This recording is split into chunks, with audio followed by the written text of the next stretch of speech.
Yo, what up? It is Stash Wars Live. Mike the Sig Slayer. We're back at it again, chilling with my man Mark the Honorable Villain and Sammy Warmhands from the Bat Fan Addicts podcast. What up, gentlemen? Howdy. It's another Friday. That means it's Stash Wars Live. What's up, man? We got a hefty show tonight. Before we get started, please smash the like button as you hop on the live. If you're on IG, please smash that follow button. And if you want to join the conversation more in depth, hop over to the Sig Slayer station on YouTube, where a lot of the fun be happening with the comments and stuff like that. So please like this video as soon as you hop in and subscribe to the channel. Okay, what's on tap tonight, guys? Oh my God, there's a lot. The meat and potatoes of the show is, and I'm just going to just show this graphic real quick again. How good is Batman Volume 3? That's what we're going to talk about. How good is it? We found out that Batman Volume 3 is ending. I'm kind of shocked that it's ending. I didn't want it to end. I never want any of the Batman volumes to end for that matter, but it's ending, and I had to get Sam on here because he is a Bat fan addict. Like, it's in his handle. Yeah. And I know from, following you on IG that you're a fan of this volume. And so I want to get your take on all unpacking it from Tom King all the way down to right now. We're still with Chip Zdarsky, but we're going to see Jeff Loeb right after him actually in a couple weeks. So we got a lot to unpack. But before we do, we went over the second quarter of Comic-Cons, and we failed to unpack Emerald City Comic Con, and that's actually taking place right now. Okay, so it's this weekend. Obviously, none of us are there, right? We want to be, and that's the whole point. This is so it's not always about being there, but it's seeing what's going on over there, and what information can we get from the show that can help us out when we see that same talent in our neck of the woods. So that's why we do it. We want to do a kind of comparative analysis, because sometimes, I don't know if people know this, depending on the city, the price may vary. Okay, so depending on the city, the price may vary, and that's what we want to talk about. And so we're going to unpack Emerald City Comic Con right now. So we're getting into this. Boom, adding it to the stage. All right, so off the rip, guys, I want to go here because I see Alice Sinclair off the rip. Yeah, that's why I wanted to go, man. Like Aaron Campbell, though, man. Huh? There's Aaron Campbell. You have a sketch from Aaron Campbell, right, Sam? I don't. No. Never. No. Huh? I don't know him. He hasn't done Batman. Alice Sinclair, the Gradient General, the Sultan of Shade, the Houdini of Hue, is there. I did not see Alex all of 2024, which is a shocker because I see him annually, at least twice a year for the last 15 years. Man. And so last year kind of broke that streak. And then here we are. We see him. The first name that popped up in my mind. Was he the first name to pop up? It seemed like Sam. That his name gravitated toward you as well, right? Why? I had two major hopes for Emerald City this year. First of all, have you guys been to this show before? Absolutely not. No. Okay. You're so closer I went to it, right?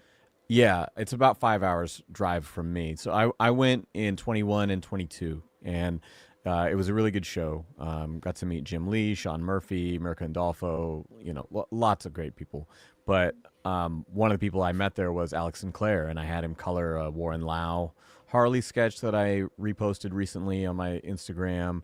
I've had him do a few things, and so in more recent years, I've been focusing my commissions on getting more color done and more complete pieces, right? And so I've got a few kind of older ones. Like I got like a Dan Mora, for example. Got a couple that are very simple black and white that I really wanted to bring to sync. And I'm gonna have to wait to the next opportunity. But yeah, he was top of my list. Yeah, and Where'd he's you get top. that more from? Yeah, I was just thinking about that. Damn, Mora. It was from a CGC event. They only had like 5 sketch covers available, and I jumped in like the moment they listed it. Wow. So we got Alex Sinclair, Aaron Cooter. I know who he is. He was on DC for a while. I got some books from him. I'm curious to know how much Aaron Cooter charges for signatures. Amy Chu, I've met her there a couple of times. She wrote the Poison Ivy Clay Man book from several years back. We actually just recorded an episode on the podcast about that book that'll come out later. But Amy Chu, I was just about to say her name. I'm familiar with her. Batman versus Bigsby. Oh, yeah, Donna Gilio, former guest, yes. Spawn artist. But Anthony Fowler Jr. I was looking at because I bought the graphic novel of Batman versus Bigsby, and I wasn't really familiar with any of the talent on there, besides I believe the writer. And yeah, so Anthony Fowler, that's the first time I've seen what he looked like, and I didn't even know that he was associated with Batman versus Bigsby. I just kind of bought it because I liked the art, and I wanted just to read a new style of Batman story. But as I'm scrolling down, guys, it's kind of tumbleweedy to me. I mean, no disrespect at all. No disrespect. Any names? Brian Pulido, I heard that name before. No, okay, I know Chris Condon's the guy on the Ultimate Wolverine series right now. I haven't heard of him before though. Chrissy Zulo, I like her. You're right. Yeah, well, she was in Mega. Yeah, she was at Mega, and I also saw her at Rose City a few months back. Okay, here we go. Let's go. Derek Robertson. David Mack. Derek Robertson. Here we go. But there's a lot of people in the D's. Let's start with Derek Robertson. In the D's. Just depends on the name. Let's start with Derek Robertson real quick. Would you get a sketch from Derek Robertson, Sam? Does anything come to mind? If you would you want anything from him artistically? I'm honestly not familiar. Tell me what he's the creator of The Boys. Okay. Yeah, so Garth Ennis is the writer, and then Derek Robertson. Yeah, so all that stuff. All those designs, all those gags from the show, from the first season. Believe it or not, I haven't watched that show. Oh, well, okay. Yeah. Well, there you have it. You have it. But David Mack, spectacular, largely cover artist. Most of his resume is on the Marvel side and indie side. Yeah. Would you guys get anything from David Mack? Yeah, I've seen some stuff through Dave, my co-host, Everything Batman 219 on Instagram. He's talked him up quite a bit and showed me some stuff that was really cool. So I'd definitely like to meet him. We got some comments. 2 pieces from Hashtag Jim Lee, Southern Comic Geeks in the house. Hashtag Jim Lee. Yeah, we're gonna talk about that Jim Lee giveaway later. That's awesome. That's awesome. So David Mack. I feel like the roles are reversed here because last time I was watching him on your show, and now he's watching me on your show. So. Right. Exactly. We're just trading off. Hey man, we're all family here. Dustin Wynn, and this is my guy right here. Yeah. Dustin M. Wynn. This is my dude right here. Like one of my favorite artists. He had really good rates. I saw somebody posted what commissions he was taking, and there weren't too many slots available, I don't think, but he was doing really good deals for this show. So you don't have anything from him? No, I met him at Rose City, and it was like the day after I lost my job, so I couldn't spend anything, but I just got to talk to him for a minute. Oh man, I just assumed that you had, because he's been on Batman for years in various iterations. You know what I mean? Yeah, he signed a book for me. I just brought a couple of books to be signed because he had done that detective stuff with Dini, so that's what I wanted to get from him. Exactly. Now Jeff Darrow. Now wait, hold up. I don't want to go over my my dude Balam, because Balam was at Mega and he was at Fan Expo Portland, and we were tabled near each other, and so like we all went out to dinner, like a bunch of the CSA talent that I was working with, as well as him and his wife Leah Ramirez, and they're both awesome people. And so, yeah, highly recommend checking out Enid Balam and Leah Ramirez. They're very cool, very talented. They actually just recently, like months ago, moved here from Mexico, and you will see them hitting the con circuit so hard. So be on the lookout for them for sure. We're reviewing Emerald City Comic Con, guys, and we're just going through the guest list, letting you guys know what we know, in case you guys are out there wondering, especially on the West Coast. Now, Jeff Darrow, this seems like a guy you know about, Mark. What do you know about him? So he did Hardboiled. He did Rusty. What's it called? The Big Guy and Rusty the Robot. Frank Miller. He did the designs for the Matrix movies. If you're a Matrix fan, Like the actual movie. Yeah, he did how what's the guy that did the designs for the Alien movie, like H.G. Geiger or whatever. So he's like that. So he's doing like concept art that they're basing the design. Yeah, he did all the concept art for the Matrix. Cool. Oh, okay, that's crazy. He's got some other books. Shaolin Cowboy, that's one of his really popular ones. I've been waiting to meet him though, man. Been waiting. I'm glad I asked that question, dude. I just said Jeff Darrow. I know that name. It was familiar to me, but I don't really know. But I figured Mark would know. Okay, here we go. Oh, okay, here we go. We got some people. All right, Jay Lee. Yep. Do you got any Jay Lee art, Sam? No, I've got to meet him last year's Mega and last year's Dallas Fan Expo, and it was kind of through Gramps, my other co-host, Grandpa Batman. He's a big fan of his and has multiple commissions of him, but two of them are hilarious. We showed them on our show where it was Gramps' dogs in like superhero attire, and Jay Lee had drawn like comic book versions of his pets, and so he's got those two pieces at home. I was like, that's pretty cool. Jay Lee, man. I only have, believe it or not, one Jay Lee Sig. Wow. And it's not for trying. It's like every time I would go to his table, he would not be there. And only time it was only one time he was there, and I had one book. Now James Tynion, we saw him. Well, we all saw him. I didn't get to actually talk to him. I wound up giving my book to Dave because every time I tried to sneak away from my table, he had a line. And so I got a book signed, but I didn't get to meet Tynion this time. Tynion, man, he's one of the best in the game. He's not even tier 1. Well, he's like tier 0 because he's 3 free, and then he becomes tier 1 with $10. So James Tynion is, to me, unsung hero at any Comic Con. If you're on the West Coast, especially in the Northwest, over there at Emerald City Comic Con, and you're a comic book fan, visit this dude's table because you'll get I think the most out of your experience as far as signatures are concerned, because he has a huge resume with various different publishers, from Batman to Some Killing the Children, Nice House on the Lake, et cetera, et cetera. And we'll be talking about him on the Batman Volume 3 segment. Exactly. Heavy. Okay, so I'm still scrolling down. Okay, Joe Quiones. I just met him last year at C2E2, I believe. Mm-hmm. Joe Quiones, I believe he was doing the Batman 89. There it is, the Batman 89 stuff. Yep. So if you're really big, and I know you're huge on Batman 89, right? I mean, not the comic, but the vibe. The actual movie. I like the book too, and we covered it in the podcast. But I went to Emerald City to meet him and Babs Tarr in 2022, I think, and they both canceled.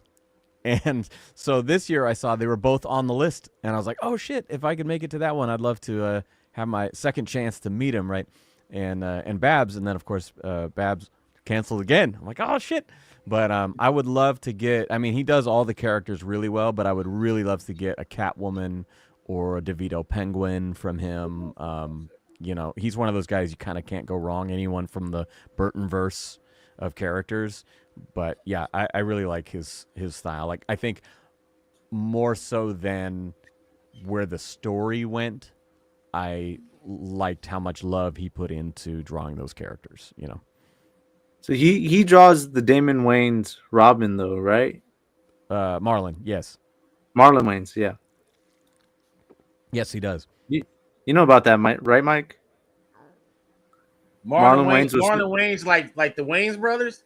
Yeah, he was yeah, actually he was supposed to play cast. Robin. He was actually cast. It's like he was far enough along that he got paid for that role, even Dude, when they recast what as rocks Chris was a O'Donnell. casting director was smoking to put him as Robin? That's crazy. Marlon Wayans Yeah, as Robin. yeah, because we had Billy D, Harvey Dent, and then we were gonna have And Marlon Wayans Robin. Wayans. Yeah, Marlon Dude, I'd Wayans, rather yeah. see Alfonso Ribeiro as Robin than that's funny. Dude, that's crazy. Dude, I'm glad that didn't work out. That sounds awful.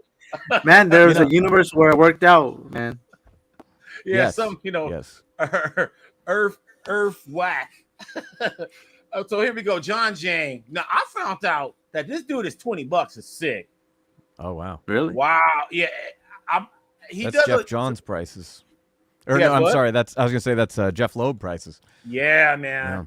And I don't know, like I got some covers by him, but geez, dude, that's steep for somebody that just got it. I don't know how long he's been in the game. No disrespect, you know what I mean? But he's kind of new in my world. Like last few years, like in my world, he's like new. He's a new jack, and I can't pay $20 for a new jack, dude. I'm sorry. Will not happen. I'm gonna have to look him up. I don't think he's in my collection yet. He does variant covers, like, and they're very stylized digital art. Okay. Katie Cook. Cool. I have some art from Katie Cook. Katie Cook. So break it down.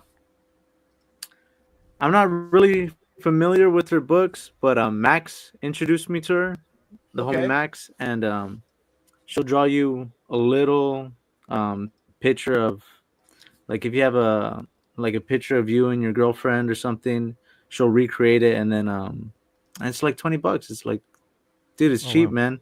And she'll do it fast, like, and it's a little cute picture. I gave that to my girlfriend. She loved it.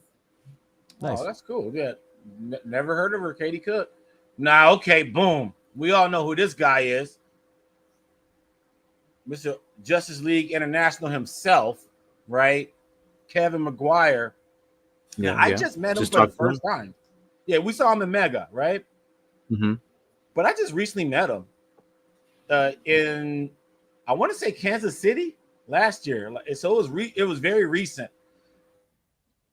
I got my Justice League International done. Huh? Yeah, if you haven't read that Justice League International run, that's like a DC must read. You need to read that. You need to read Suicide Squad. And if I'm not mistaken, I believe he's with the Heroes Initiative booth. So it's donation and donate. I still think the Heroes Initiative is the best thing going at a show. Support the vets, support the OGs, and you name the price. And so that's what's cool about it. Especially if you're getting a bunch of books signed, like you can't go wrong.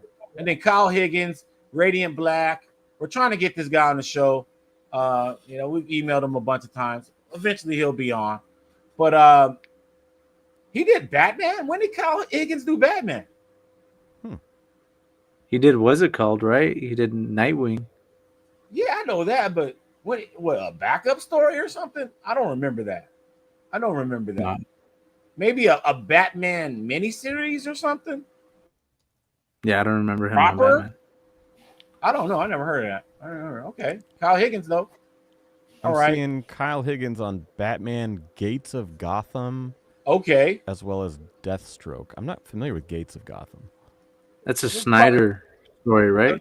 A miniseries? Yeah, Scott Snyder. 5-issue miniseries. Oh, okay. I remember that. That's right before the New 52. That's like right at the end of old school DC. Okay. All right, Merca is in the house. Yes. Great, fantastic artist. I think I got a couple saves from her at Mega, and pretty much she's pretty much at all the shows, man. At first, she would be like at a little bit, a few shows. I don't know if she live in the States now or what, but she be out here. I don't think so. I think her and her husband David, they're from Comic Sketch Art Europe, and they've been making the rounds at the U.S. shows. That's for sure. Yeah, man. I be seeing them in the States all the time. We got Pornsack Pisha showed here, the Good Asian Infidel, um, he's multimedia writer, comic book writer, former guest on the show. Oh, So I Ryan said Aaron Benjamin. Campbell. Here, go Who? ahead. I said Aaron Campbell earlier, and he did Infidel with Pornsack.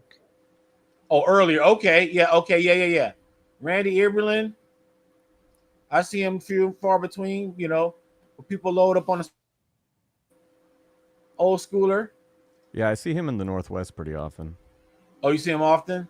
Yeah, I've seen him at a number of shows. See, okay, this is my number 2 pick after Sinclair's Ryan Benjamin. Yeah. Okay, tell me. Man, I met him, I think at 2021, and I got a Mr. Freeze from him. And it was such a thrill to watch him work because he cranked out so many sketches that day. But more recently, he started doing these inking tutorials on his Instagram that are just fantastic. I am just enamored by watching his inking process. And as someone who's, I'm a musical artist, not a visual artist, and so watching his process is not only like informative, but it's just really cool the way that he does it. And I really want to get something new from him. And like, he's one of those dudes also where I could have a massive list of characters and he just does anyone so good, So, man. Yeah, he's a monster, man. He's a monster. Wildstorm guy. We just aired a Ryan Benjamin piece on the process last week. No, was that last week or this? Yeah, last week. Last week, yeah, a Wolverine piece. It was pretty fresh. All right, Terry Dodson. Yeah, I've met Dodson up there a couple times as well. Never met Terry Dodson before, and I have a bunch of stuff from like the early 2000s. Harley Quinn and stuff like that. Yeah, I was getting some Harley signed, and unfortunately, I think that his wife Rachel, who's his inker, doesn't do a lot of shows anymore, and so I've yet to meet her. Mm-hmm. But man, it would be great to catch one of those shows where they're both attending and get the double sigs, because she's great.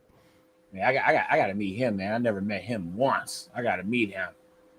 I like him, but in seeing the stuff that he does on his own and then watching her add her process to it, I'm fascinated by that. Kind of like I said about watching Brian Benjamin ink or something, but like seeing what she is able to bring to life from his pencils. Like they're a team, and I feel like they're a team and should be respected as such. You know what I'm saying? Oh yeah, they're definitely a tandem. Like that's without saying that for sure. Now we got Tony Fleece here. This is the homie. Stray Dogs, Local Man, Feral.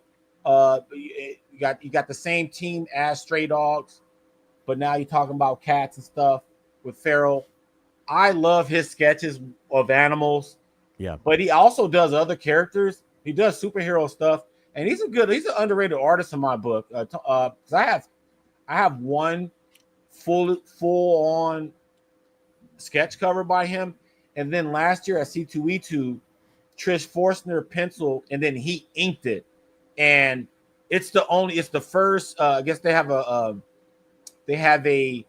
character named Patch, and this is the first time they ever did it on a sketch cover, and yeah, it was cool. Meredith Finch, same way. It was nice when you could get her and her husband at the show. Oh, David Finch's wife. Yep. Yeah, but yeah, Tony Fleece. I'm trying to get him back. So I want to do a Feral show with the whole team, and so I wanted to pick him up. He's at Emerald City. Doing a Feral show sounds X-rated. I don't know. And then we got Werther Del Eldera. I never could pronounce his name properly, but this is the Something's Killing the Children artist. He would be on the bill a lot, but then he would cancel. But then this year and last year, he's finally making his rounds to the States. And nice. So he's I think he's $1 free and then $10. So if you're Something's Killing the Children fan, House of Slaughter, stuff like that. With the James Tynan house was I think it's Scott's Collectibles. That's what I was name. thinking. Yeah. Yeah, they're all one crew, and then these are the Gilbert Hernandez was supposed to be there. He I know. canceled. Just him, no Jaime. No Jaime, just Gilbert. Okay, cool. I've And met so- both Creasley and John Timms, by the way. Those other two cancellations, and those guys are awesome as well. So that's the Emerald City. Okay, so let's just recap real quick. We kind of scrolled through my general assessment. I mean, and I can be biased because I'm a notorious DC homer, and so I could have disrespected so many people in that scroll down, right? You hit it by everyone.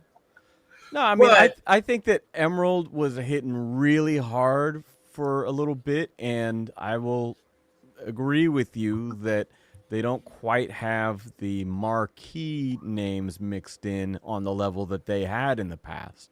Real.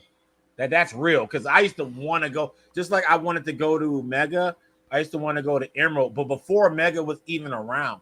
You know what I mean? I was like, man, I gotta go to Emerald, I gotta go to Rose City. I feel Rose City dipped a little bit, but it's on the comeback. I thought last year was like their best year in a while. Rose City was really good, and as an alternative though to Emerald, there's Washington SummerCon or Washington State SummerCon, which is maybe, I don't know, an hour or so south of Seattle, and it's smaller. It's all of it is on one floor, one location for the most part, but it is a really cool slept on con. Like, they get great actors, they get great artists. They have a smaller artist alley, but they usually have it very well curated. So I've been to that a few times as well, and their lineup is usually, in my opinion, superior than what Emerald's been doing the last few years. Man. But, I mean, ideally I'd go to both, but Mark, what stood out to you on the scroll down to Emerald City? I haven't seen Aaron. I'm telling you, man, I want to see Aaron Campbell because he did Hellblazer. So he did that new Hellblazer series. What's it called? Dead in America, and that I've been wanting to get a sketch or something from him. I think it's I think Chris has something from him. Endless Collection. Right. I think he's the one that has something from Aaron Campbell. But that and then it's the usual people I've seen quite a few times and everything. So for me, I would just go off Alan Sinclair alone. Just off of that. I didn't see him all year. I got that Burbank Batman that needs to be signed by him. So I guess I have to wait to San Diego. But yeah, man. For me, I was kind of feeling like it was alright. If I was in town, for sure. Like if I'm like where you're at and I'm a couple hours away, I'll drive for sure because I love to go to shows. But it's not something that I would want to, globetrot to. yeah. You know what I mean? It's a nice little local shindig. And speaking of Alex Sinclair, if any of you guys happen to see a Scott Williams appearance or a Scott Williams like mail-in opportunity, let me know, because I have a Jim Lee Superman that Alex colored, but I want to have him add some inks to it like he did to my Batman that I have with all three of them on.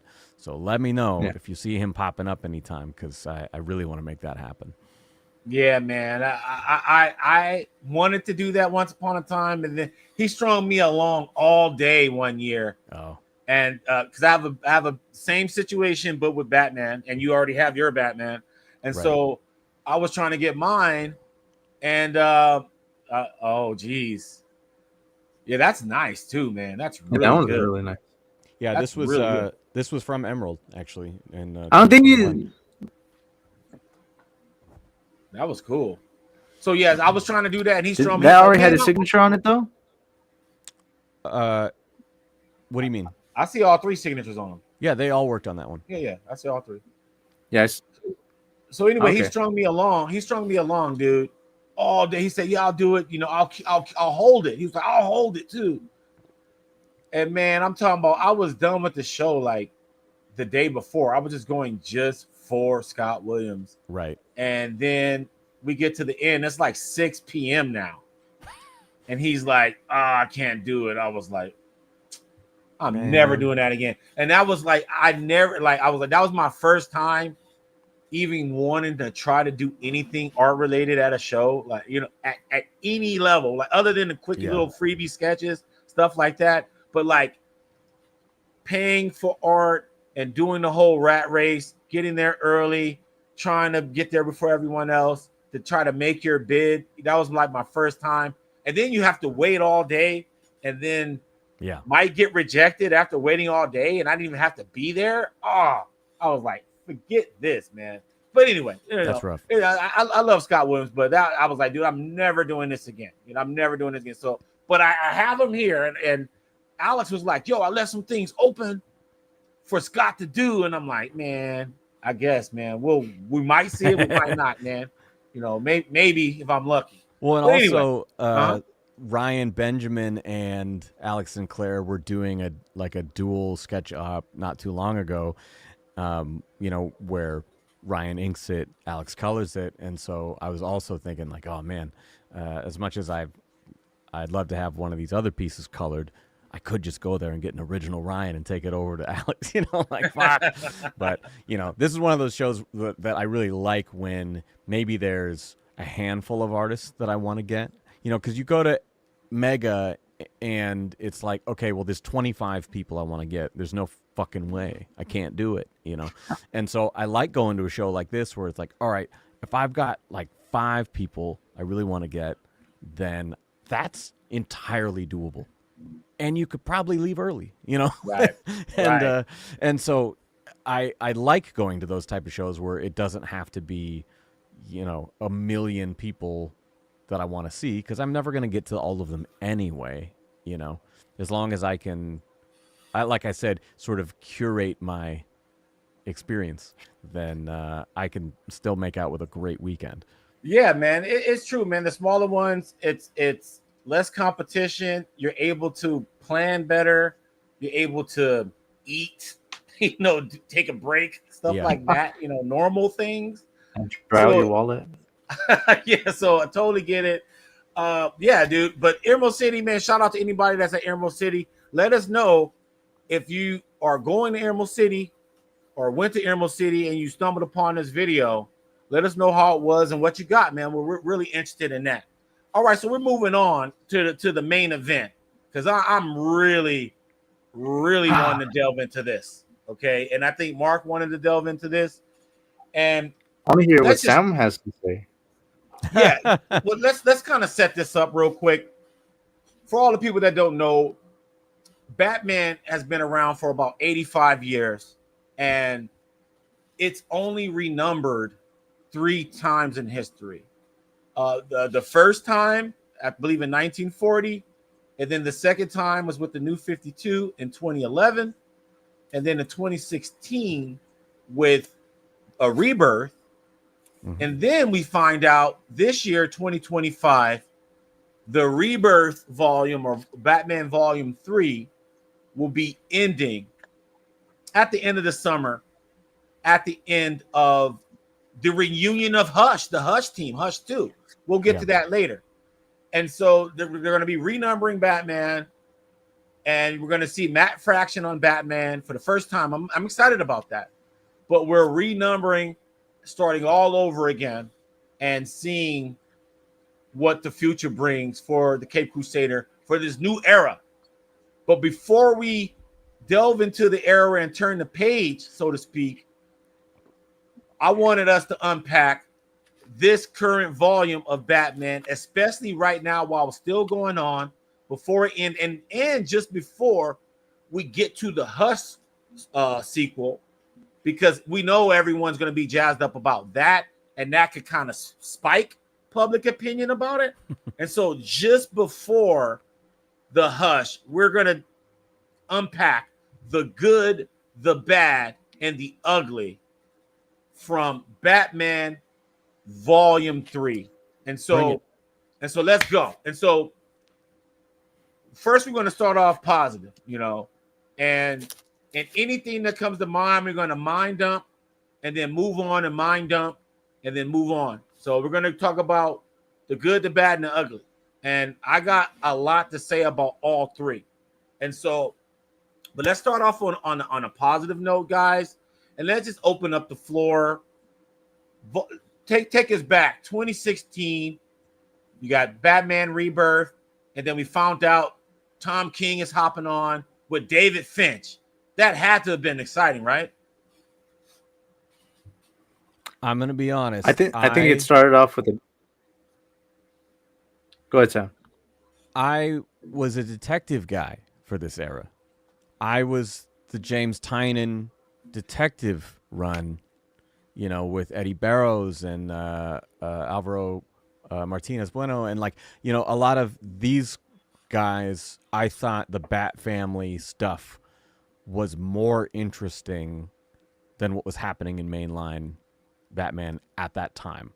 So I had kind of a different experience with it. And I've said this on the show before, but I read the first 20 or so issues of this run in Batman, and I jumped off. I did not even finish War of Jokes and Riddles. And so I know that there's highs and lows in that run, and that I missed some of the highs by doing it, but I didn't become a Tom King fan until later. Okay, so your general first impression was you wasn't feeling it, and you have a point. Detective Comics was better. It felt more like the Batman that we kind of knew already, like the Batman that was kind of already established, right? Like in the mythos in general, you got that with on Tynan's side, and even after Tynan with Peter Tomasi, you still got that feel of, okay, this is Batman, right? And I think it's because, we're coming off of Snyder, and whether or not people felt like they stuck the landing on it, Tynan was mentored by him, and so you have a tonal continuation, of where we've been going into Detective. And I think that Tom, when he started, I remember it starts with some Catwoman shit, and it's like, did she just murder a bunch of people? Like, what the fuck? It turns out it was a fake out and whatever, but just one of those attention grabbing things in the beginning. But I was just kind of thrown right away of like, oh, why are they're really making some bold, decisions here. They're really trying to shake it up. And it just felt, I don't like when you watch a movie or you read a book and you can feel the writing. You can feel, oh, this was a decision that they made, as opposed to you're lost in what the characters are doing and how they're interacting with each other. There'd be a big thing and you're just made aware of some writer's room discussion or whatever it was. It's that takes me out of it sometimes more than just good, quiet character moments. Some of my favorite stuff in that detective run was Cassandra Cain reckoning with the Lady Shiva past, right? And this is a character who's practically mute. She hardly says anything, and yet there was so much emotion in that. In addition to all the crazy action of Orphan fighting Shiva and the League of Shadows and all the crazy shit that's happening, but those little moments, and I didn't feel like I was getting those. And as it went on, I did enjoy the Batcat stuff that Tom started building, and so I went and grabbed the Batman Catwoman stuff immediately when I dipped out, because I was reading it. At a certain point, I was catching up later. I was like, I still don't like this, but I like this element of it, so I'm gonna buy the Batcat stuff with Clay Mann and Tom King, and I liked that a lot. And so it made me wonder, am I missing out? Do I need to go back? I kind of want to. They've been releasing a lot more modern omnibuses, and I'm like, okay, if they do put out the Tom King Omni, I think I'll check it out and try to read just the whole fucking thing, and see what I did miss, because I'm sure there's a lot in there that's worth appreciating, especially the artist. My God. Yeah, the art was great. But Mark, let's stay on task real quick. Yeah. What was your first impression when you first found out about the creative team, and then when you first started reading it? As Sam said, he wasn't really that impressed. He was feeling the Detective Comics. Where did you stand in all of that? Well, I started a bit late. I got tired of the reboots. I was on for New 52. Loved New 52. If if you guys didn't like Gordon Batman and all that, like I liked it, man. I liked all that shit. I didn't like Endgame. That was the only one I didn't like. But Oh, really? that's the only one I didn't like. But That was about, to me, that but was the this end of, like, in my mind, that's the end of that run. Was like, okay, everything Gordon through Batman's Endgame cool. is Bad Bunny's 0 cool, year. man. But Finch and like Finch was never really on the title Batman. Yeah. And Tom King, you really didn't hear much about Tom King except for like Sheriff of Babylon, and he did a little of Grayson, and then like Vision for Marvel. But when I did start reading it, and I heard about it from like Jokes and Riddles, and I went back to number one, I was like, dude, I was like, he brought in Bane, man. I was like, Bane was like the one trick pony for like the longest time. Like he broke Batman's back, and then like he never really lived up to that. And then I thought this like Bane's one of my favorite characters, man. But like this brought him up to that level, and I loved that through line of Bane being the main villain throughout the whole arc.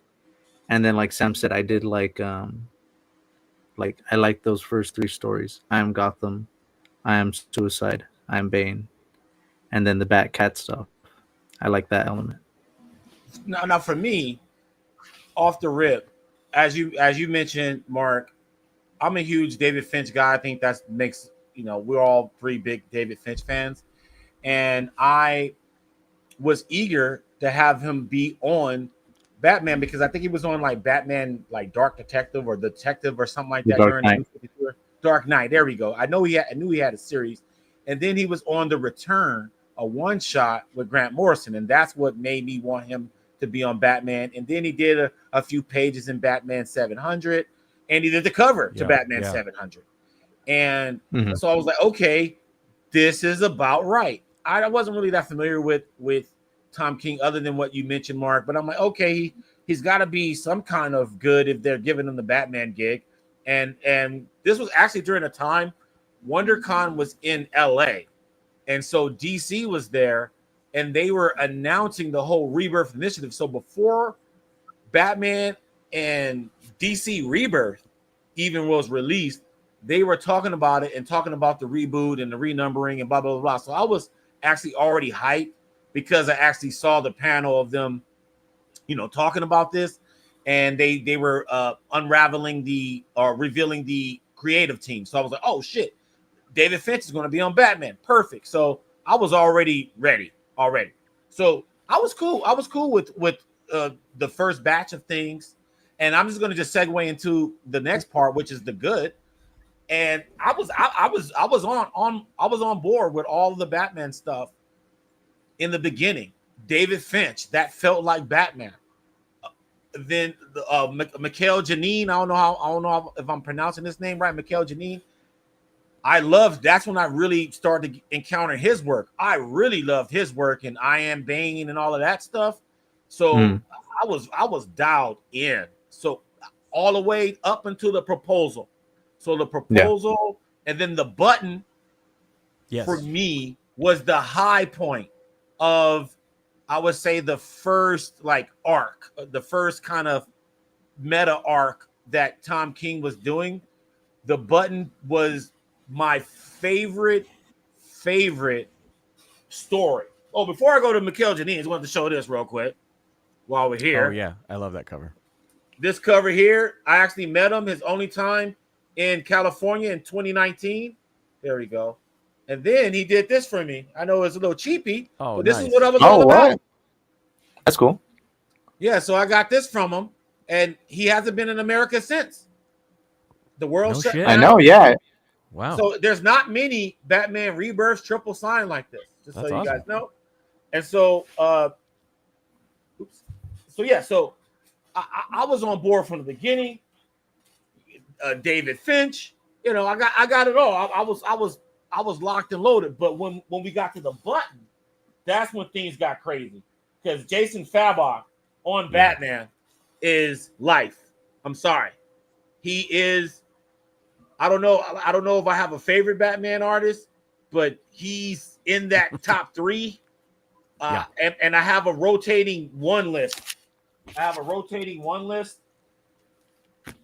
love this cover. It is the non-lenticular cover. And people don't know that the button the concept was really Jeff Johns' idea. Bringing Flashpoint Batman into the fold of the mainstream. And then Joshua Williamson was the main scripter. And Tom King will tell you this. He was like, man, the button is mostly Jeff and Joshua Williamson. But Jason Fabok, I would say, that scene where Reverse Flash just mollywops the hell out of Batman in the Batcave in 1 minute, and it was all counting down. Oh man, I was it.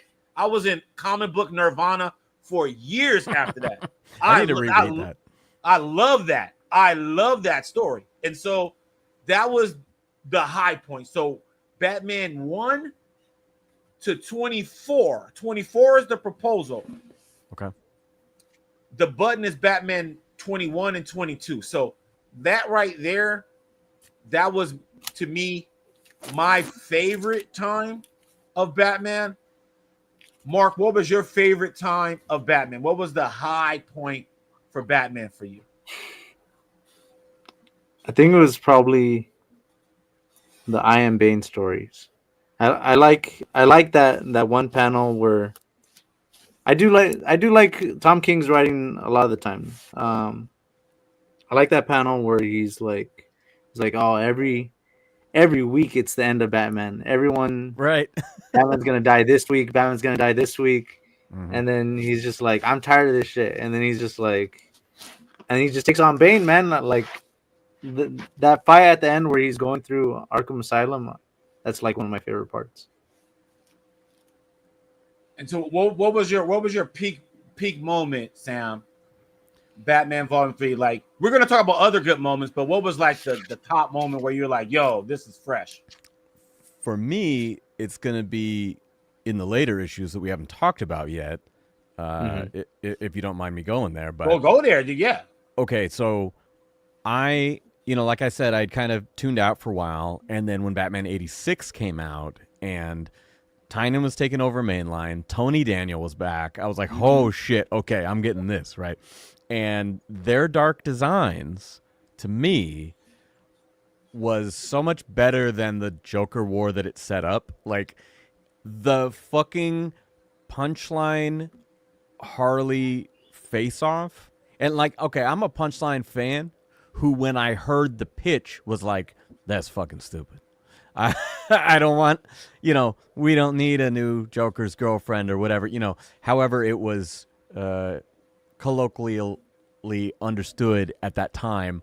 I was like, I don't know about this new character, right? And then when I read, it was like, oh my God, she slits Harley's throat in the first fight, the first confrontation. I was like, oh my God. I just remember Jorge Jimenez drawing, the two of them getting this massive splash page and the fire around them and all this stuff, and then just cutting her throat, and I was shocked. And it's rare that I would read, especially like a mainline, something that's not DC Black Label or something that they can get away with crazier shit because it's not part of the main title.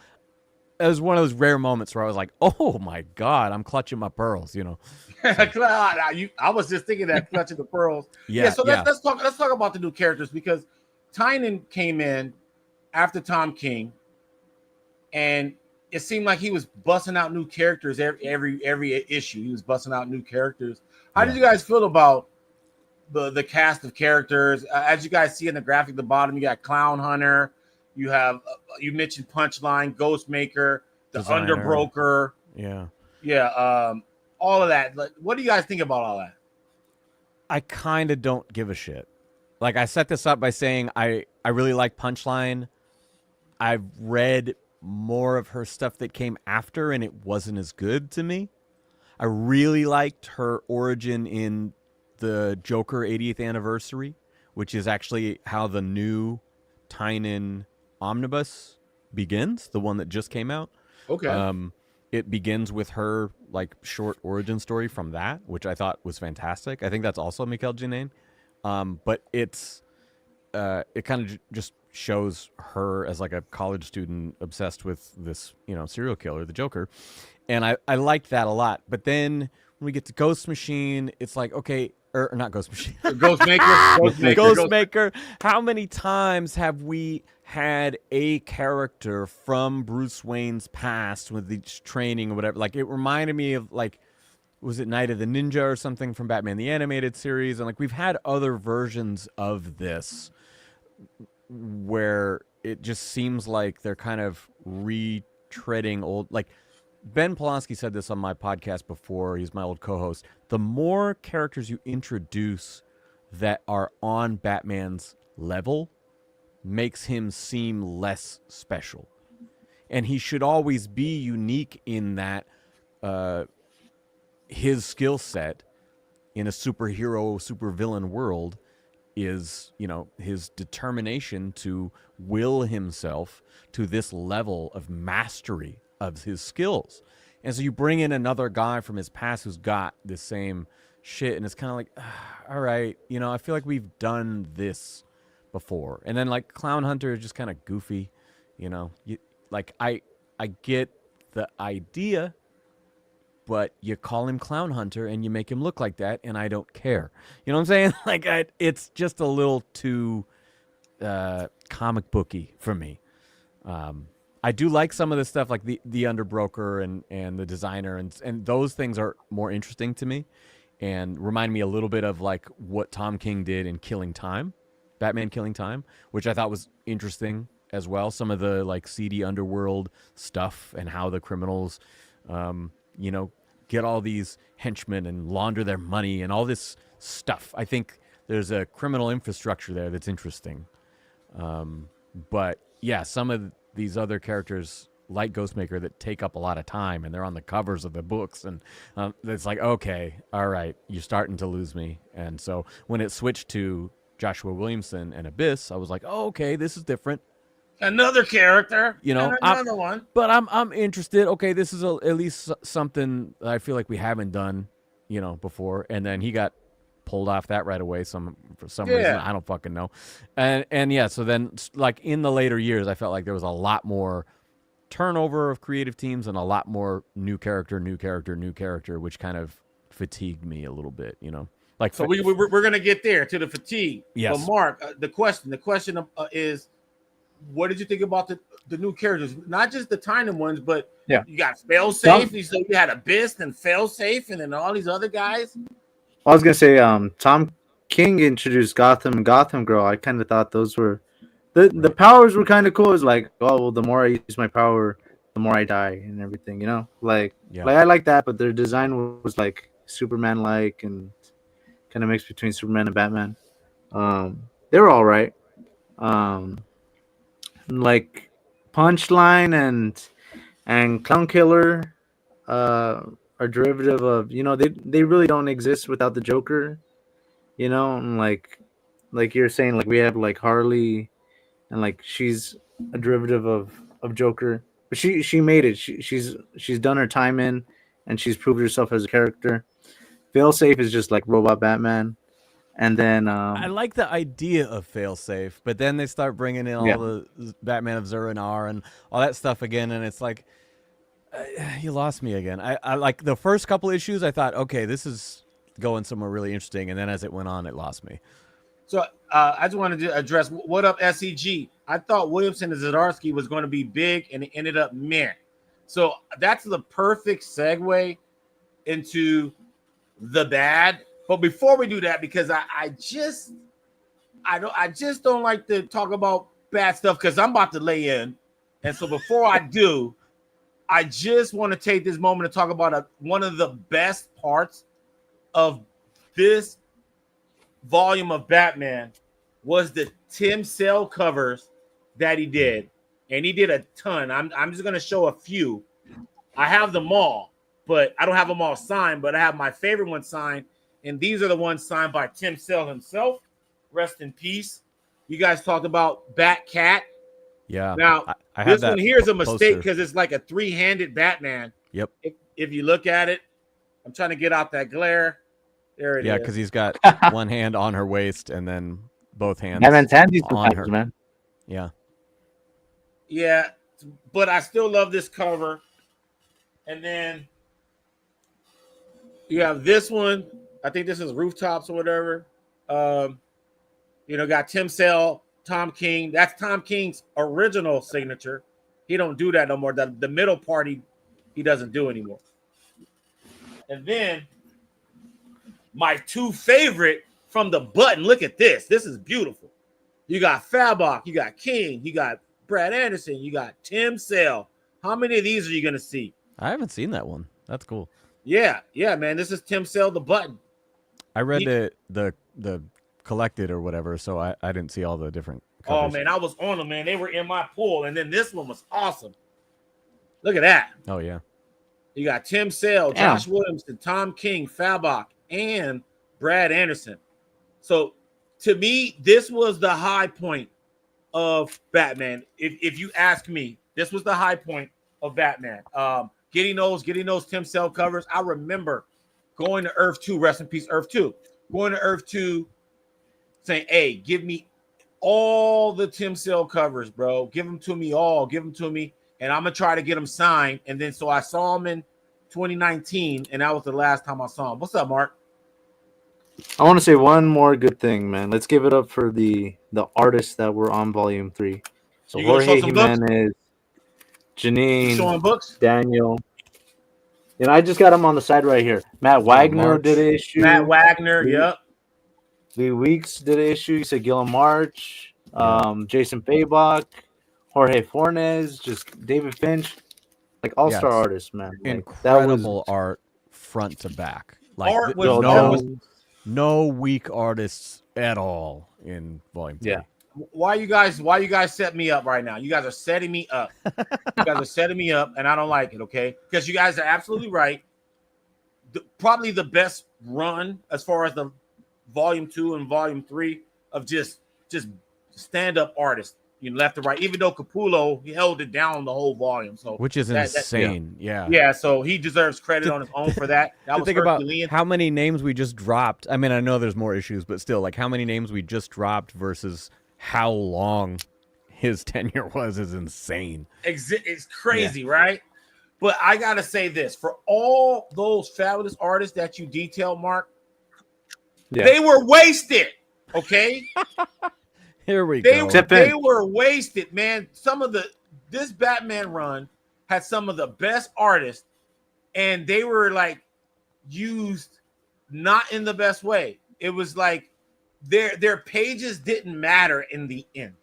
And the whole point for a good story is for the pages to matter. Like not for it to be like disposable and throw away. Like, oh, you know what?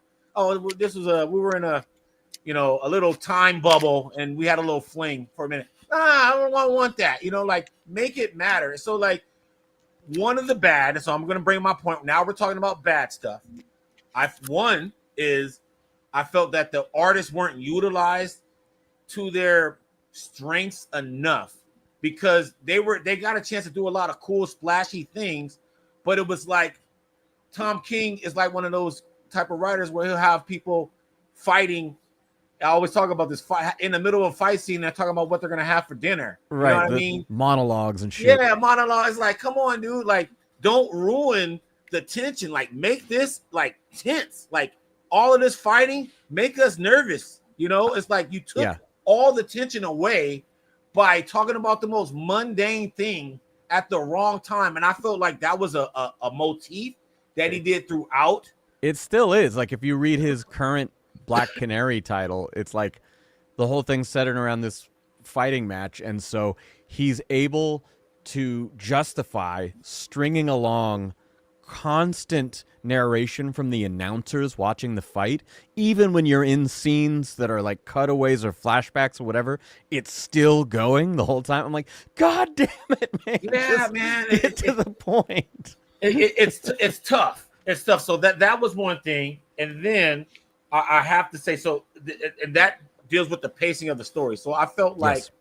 like after Batman 24, right? Because I think that was a peak moment that all eyes were on Batman because he proposed to Catwoman, right? So at that point, now everybody's buying Batman, and it's a countdown to the wedding. Okay, I'm gonna leave it there, guys. Anybody want to go on? Because I got more to say after that. As far as that point in time, I was already out, and so I heard the commotion about what was happening, and then I heard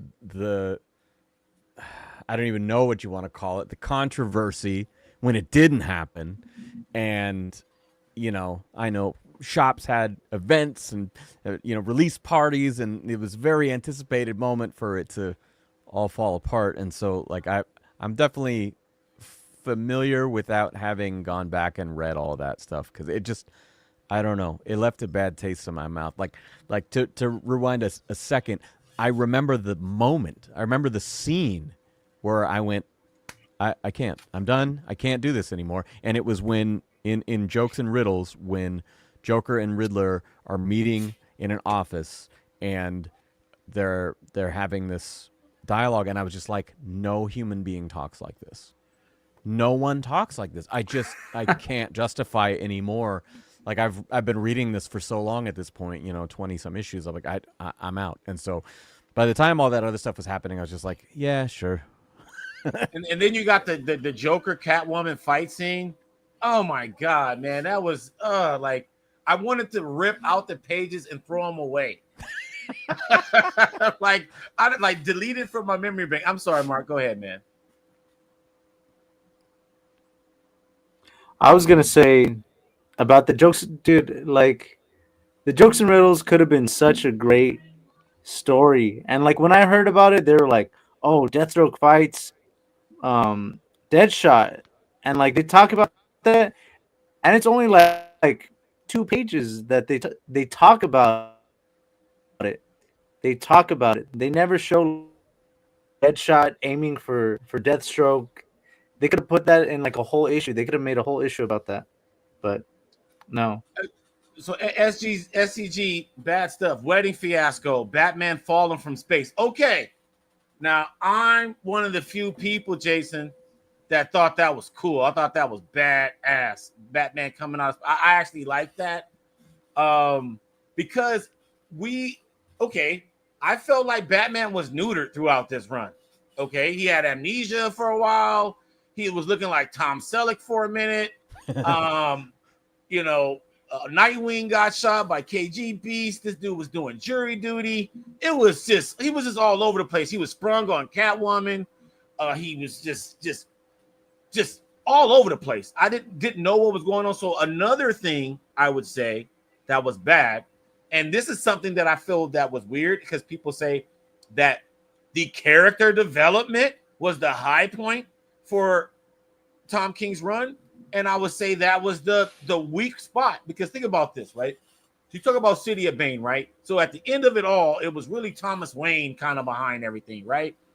Where did we get the Thomas Wayne moments where he was developing that ambition to do any of this stuff? Like, we got no Easter eggs. He was just like, he appeared and he disappeared. There was no real narrative, behind Thomas Wayne. And then we just see this, fight scene at the end after everybody's all defeated at the end of City of Bane.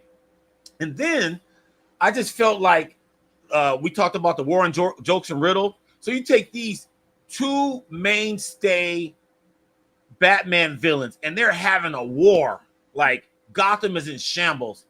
I didn't feel like Gotham was in shambles. I was like, dude, where's the action? Why is this boring? This is the most boring war I've ever seen. Like, and the thing is, and I'm out of touch because one of the covers got Eisner. The cover with Joker as a puzzle. Oh yeah. That won an Eisner Award, and people were talking a lot of, and I believe actually the War of Jokes and Riddles won an Eisner too. So I'm just really at a loss, and so I just want to say, like, I just want to show this. You know, this to me was that moment where it was the peak of Batman Volume 3. I think if you're talking character development, you're talking Batcat. Like that's where all that shit was happening to me. You know, that was the good stuff in this. So that romance and how it evolved throughout the arc.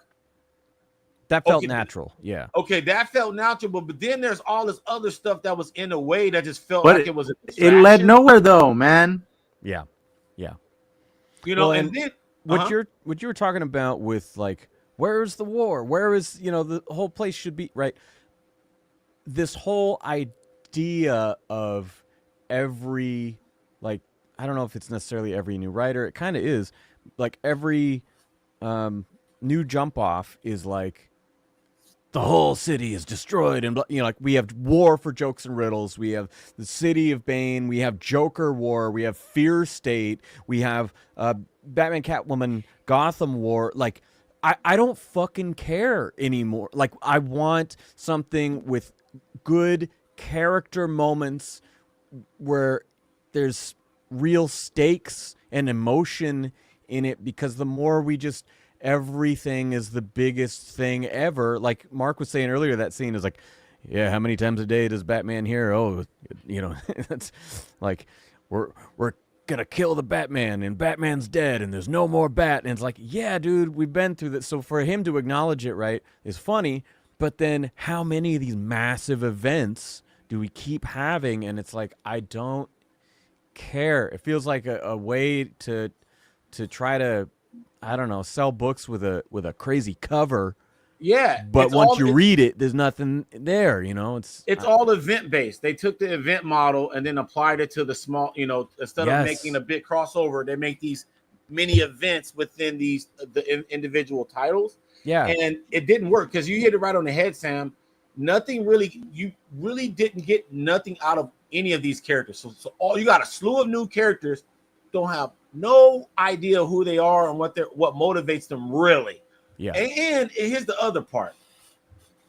This is what I felt about, if I'm really want to be honest about this volume. I just felt like people just wanted to do what they wanted to do. They threw away what made DC good in the 2000s, the things that Jeff Johns and Peter Tomasi and Grant Morrison, when they were actually collaborating and there was an actual cohesive universe where you knew what was going on in Aquaman, from Superman, and all this stuff. They had it all mapped out, right?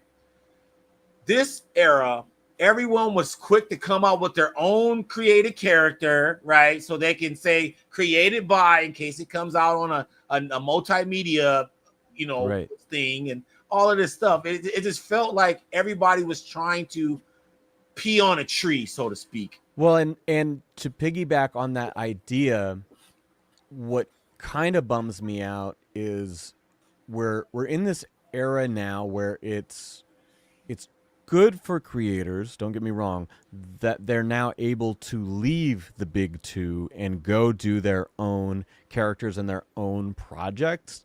But I think that, as you mentioned, the creation of all these new characters is more a business decision, as a lot of these writers do their last big story for, you know, the big two, and then go fuck off and do their own little thing. They're like making this little insurance policy by adding these characters, and, well, whoever jumps in next is gonna have to keep writing them for a little bit at least to sort this out. You know, like, I don't like that idea. And again, it feels like when you're reading it, you feel the writing, you feel the decisions made outside of the characters you should be thinking about. You know, you feel the editorial decisions, which you shouldn't. Yeah, and this is just, to me, the rudiments that people like Steve Englehart and Lynn Wein and Marv Wolfman, these are kind of the principles that they kind of laid out in the 70s that made superhero comics like work. You know, the cohesive universe and having that heritage. And then yeah, you have to reboot and revise things for the different generations, but you still kind of take what works along with it. And I felt like this period of Batman, they were doing a lot of deconstruction instead of construction. And so there, and for me, going along with these characters, like I haven't seen anybody use Ghostmaker or the designer or all these other characters since James Tynion. Well, and again, with like Punchline solo stuff, not good. I bought them all. They're not good. You know, it's like it doesn't have the essence of the character. It's just, I don't understand the purpose of using it, you know, if you're not going to stay true to, I don't know. I don't get it. It's tough. And so I thought there was a lot of characters being introduced, not enough time to develop them. And then we got a new writer, and then a new writer, and then every new writer wants to create their new thing. And then there's no real, it's like they didn't even pay attention to what the previous writer did. Okay, wasn't there just a war with Bane, right? And then we have a war with Joker, right? Right. And so it's like we have all this like in succession. Yeah. But even after all of that, right? If it's cool, if they can make it work, they can make it work. But I didn't think it worked. But the number one thing that really chafes my ass is the blatant ripoffs of Grant Morrison stuff. Like, I'm done with it. It's like, dude, like, stop. See, that's the thing that I don't like. They do it. They've been doing it kind of wrong. Whereas, like, okay, you take plot threads. Like, for example, like how Jeff Johns would take something that happened back in the Englehart days, like Necron, right? And then expound upon that and make it all make sense. So his retconning actually still fits within the mythos, and it doesn't feel superimposed. Like you have to like believe it. No, it actually makes sense because he actually read it and respected what the previous writer did and expanded upon that. Right. Nowadays, it's kind of hard to do that because people just want to do their own thing. And some of the stuff doesn't really even make sense when they do adapt it, like Zur-En-Arrh, right? Now, you take Zur-En-Arrh, and I love the fact that Morrison, right, he took something from the 50s and somehow made it work in this crazy run in Batman. But I didn't really understand the Zur-En-Arrh. I'm not going to say I didn't understand it. I understood it. I just didn't. I felt he went overboard with it. That's the word. It was like everything was like, okay, so I get it. So he so the Zur-En-Arrh personality took over and created Failsafe. You know what I mean? Like all of these different things. And I mean, Snyder did it too with the dark multiverse. So it's been going on where they would take something that Morrison did, but they don't expand upon it. They try to remix it, and it kind of diminishes what he did. And I just did. It takes away from that instead of, like, for example, like I wanted to read the 80s Green Lantern because of all the stuff that was happening during the Blackest Night time. Right. You see what I'm saying? But when you go back and you read what Grant Morrison did, and then you read what these dudes did, it doesn't really flow. Like it doesn't really feel like they expounded upon it. They just took an idea and chopped it up and made their own idea with it, or took a little piece of the idea. And I didn't like it. And there was no real, like the whole Failsafe thing. Like, don't get me wrong, he was a super OP character. Like, I'm like, dude, you mean Superman can't kill this thing? Like all these, like I'm like, dude, this dude is unstoppable. Yeah. But okay, so if you really want to be honest, like it really goes back to the Tower of Babel days with the Failsafe. So it's like, oh, you got Batman creating this contingency plan, right? A contingency on a contingency, and he has the ability to whoop everybody's ass, right? So we're seeing remixed things, and so I just felt like this run was not original. I felt like they just like ate some things that low hanging fruit things that people thought was popular in the past and did it for this generation. And it's I a felt little bit like when we're going to these superhero movies these days, you get a lot of Easter eggs and cameos that aren't really justified by the story. Like that was my issue with Deadpool and Wolverine, the movie. Yeah.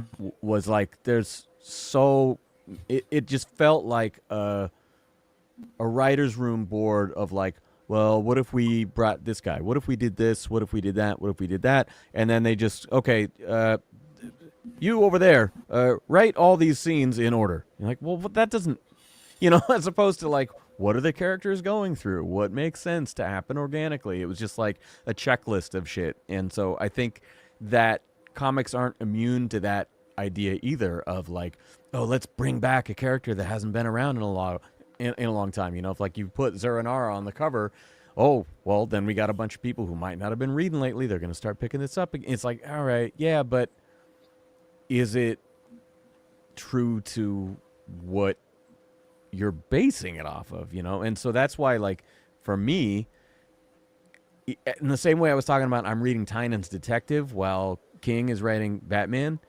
Well, in the last couple years, I'm also going back over and I'm reading Tynan's The Joker.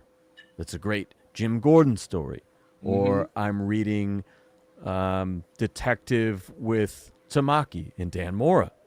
And I'm finding some of that stuff more interesting than the constant, like I said, event fatigue or right, or cameo fatigue or whatever it is.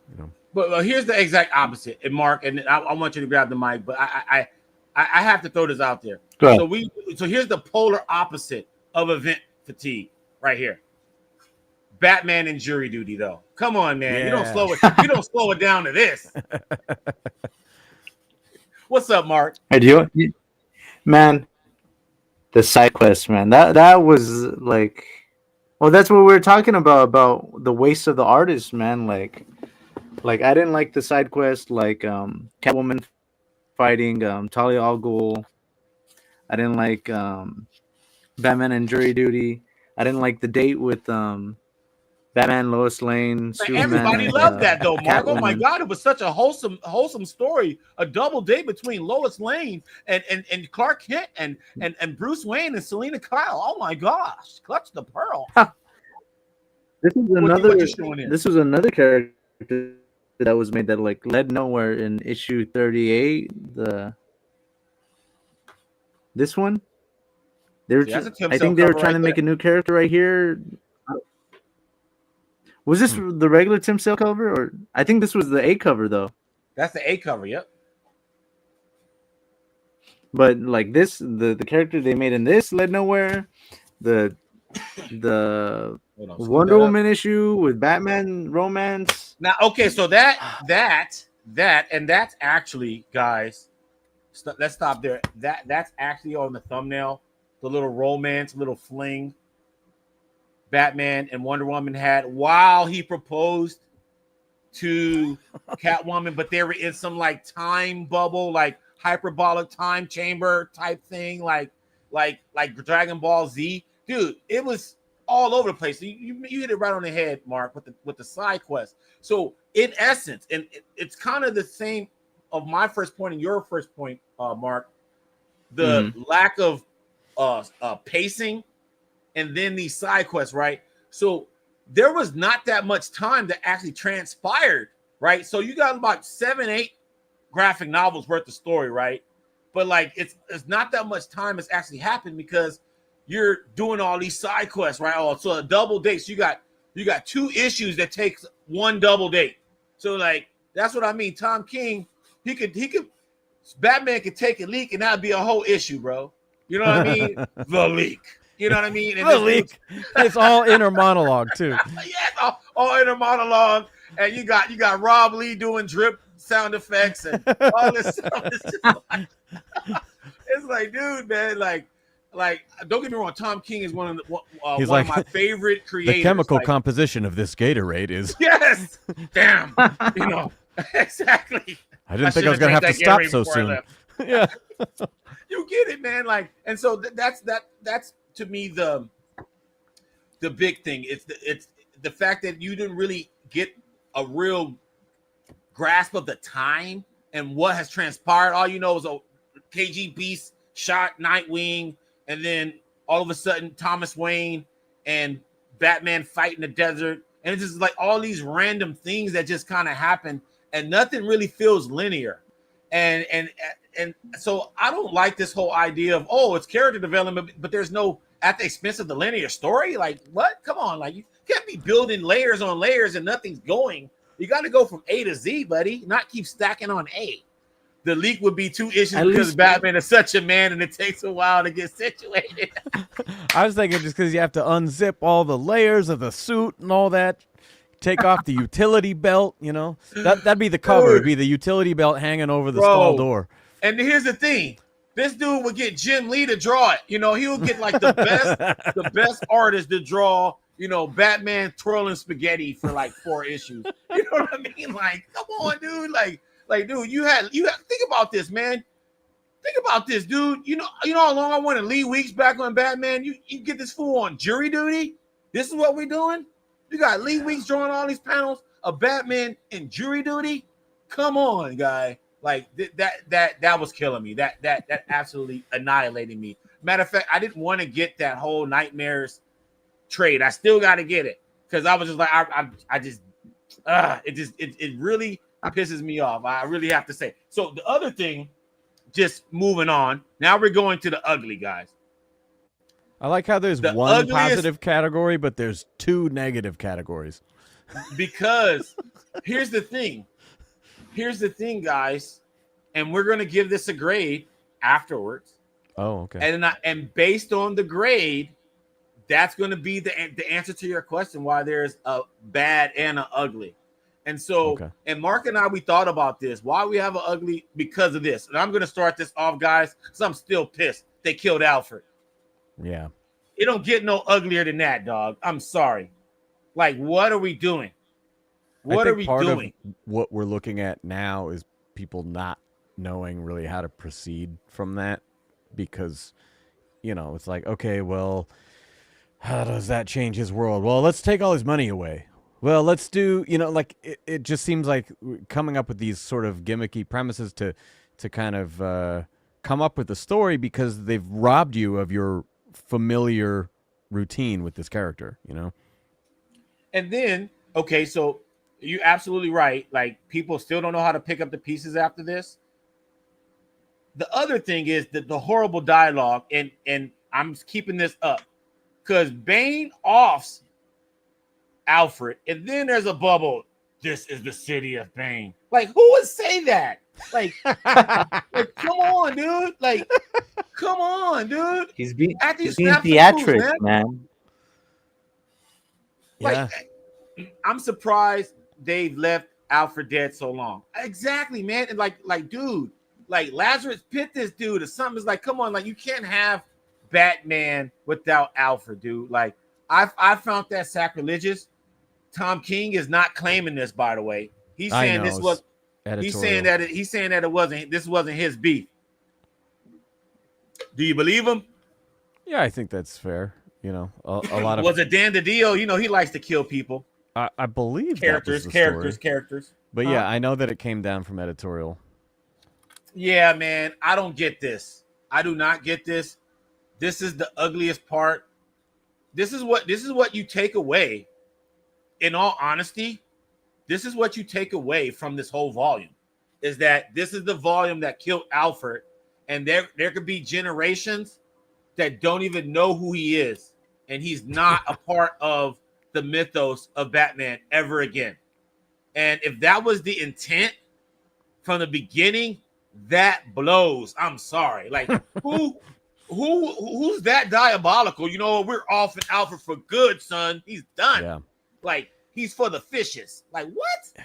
Like, come on, dude. I know it's not as shocking necessarily, but what I would put in this category that's on that level is Rick Grayson. Oh my God. Fucking hell. Rick Grayson. My God. Dude, that's so bad I forgot about it.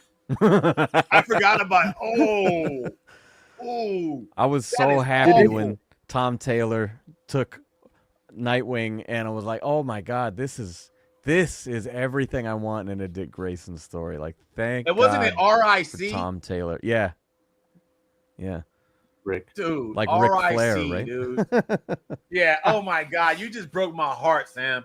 Yeah. Oh, man. Dude, that fact is in that dude. That I have to reevaluate my whole grade. I mean, think about that. What are we doing to the Bat family in this volume if we take out Alfred and we, like, for a long time, totally reinvent Dick Grayson? I mean, that, like, who's he got, man? You know? Fuck. That's one way to make Damian a fucking, bigger player. Jesus Christ. Yeah, but Alfred though, like, come on, dude. Like, it's making me sad. Rick Grayson, I hit that exactly, dude. And by the way, you spelled it wrong. It's RIC of all things. Jesus, this is wild. This is absolutely wild. Like, dude, you just like, yeah, I'm with you, SEG. A repressed memory unlocked, and like, dude, I'm gonna need to take some sleeping pills to go to sleep. Because I mean, is there anything else on the level of these two atrocities, Mark? Was there anything else for you that was like a fucking, unforgivable crime? Oh, I hated that he didn't get married. I hated issue 50. Oh, right. Oh wow, yeah, I that's can't up think there. Of it. I'm sitting there thinking that's up there. The marriage. Okay, hold on. Because you're building to it and building to it and building to it, and then you fucking don't do it. Yeah, that's a betrayal of the readers. Yeah. So okay, all right. So I knew we were going to talk about this. I didn't know we were going to talk about. Well, we didn't plan it, but I thought that this was going to come up, the marriage and the whole fiasco. SCG brought it up. He brought it up earlier, and it was a big thing. I remember that Comic Con 2018. I was there where the big dude. I call him Ogre from Comic Sketch Art. He's the big guy. He's the biggest dude at Comic Sketch Art. Oh, he Dave? was Dave? Yeah. I don't know his name, but he's the big dude. He's big as hell. Yeah. Massive. He was Tom King's bodyguard, bro.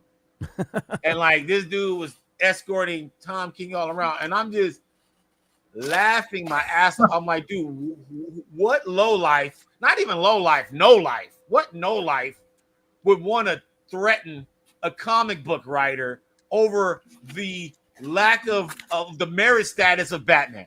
Dude, it's like, real. What are we talking about here? I can only imagine what happened after Alfred, because I was working with Dan Slott recently, and he was talking about Spider-Man fans that were sending death threats. They had to have a meeting with like NYPD, FBI, Department of Homeland Security, cyber terrorism, all this shit. I don't know if I've said this before, but yeah, he was talking all this stuff about how these trolls had basically turned into like violent, credible threats. And he had to have like a security team going to New York Comic Con and certain things like that. So I can only imagine on the Batman for Dan Slott. So imagine Tom King on the Batman title killing off Alfred. Is he doing signings right after that? For Dan Slott. Yeah, dude. Dude, have these guys seen Dan Slott? Like, dude, come on. Dude, He's like my height, dude. Bro. Like, what the hell Dan Slott gonna do to anybody, bro? Like, get the hell out of here, bro. Like, what is Dan Slott gonna do? Like, come on, dude. Like, really? I like nuts, man. But I like what he said. See, I don't know this, guys. He said Dan Slott is Spider-Man's Tom King. Damn. Woo. That sounds harsh to me.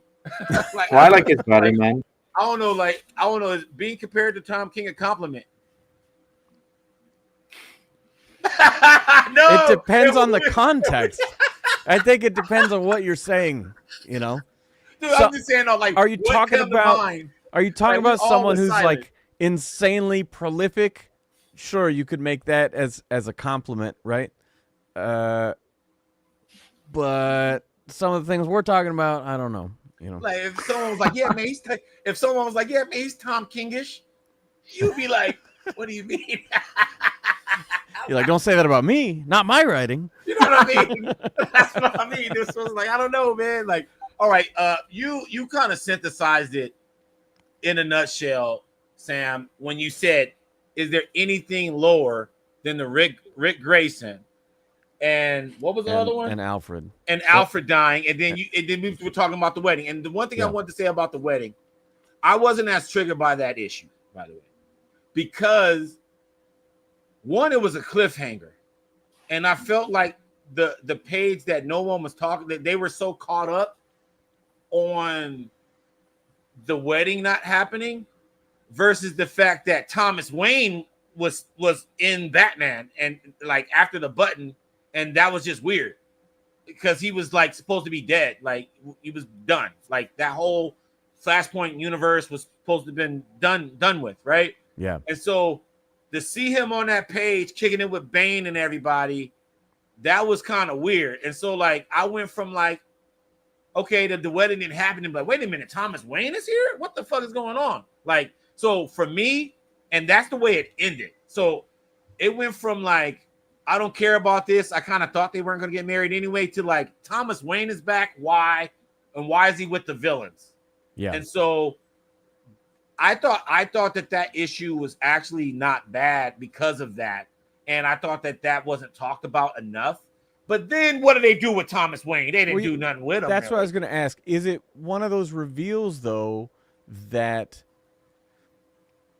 like Jeff Loeb can really do that well, right? Where he'll do a long, drawn-out mystery, and there's all these red herrings and whatever.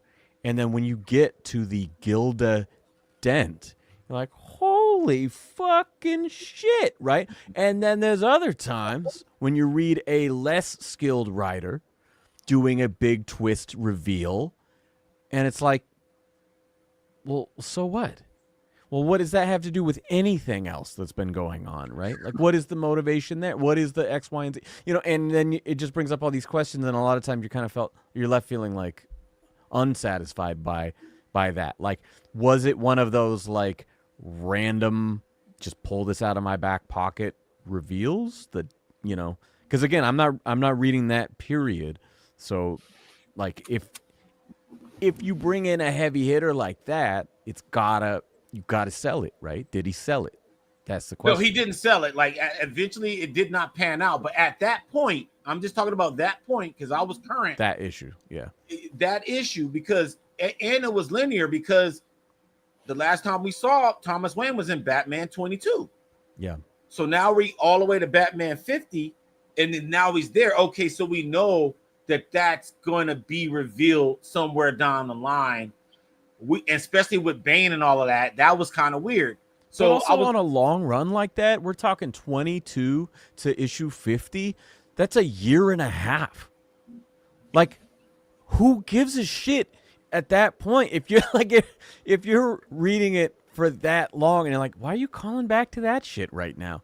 We're on this other thing. But you know, that goes to what Mark was saying, all these different side quests and all these different twists and turns. And so, which leads me to, our conclusion, but not quite, because we still have another piece of this segment, which is going to be Hush 2, or which we're going to talk about in a second. Right. But up to this point, gentlemen, you guys were grading, and this is, our humble opinion, right? And so whatever your metrics are, your criteria is, whatever it is, what grade, starting with you, Sam, what grade are you giving Batman Volume 3 up to this point? I guess it's tricky for me because, I have some big gaps in what I haven't read, but, I mean,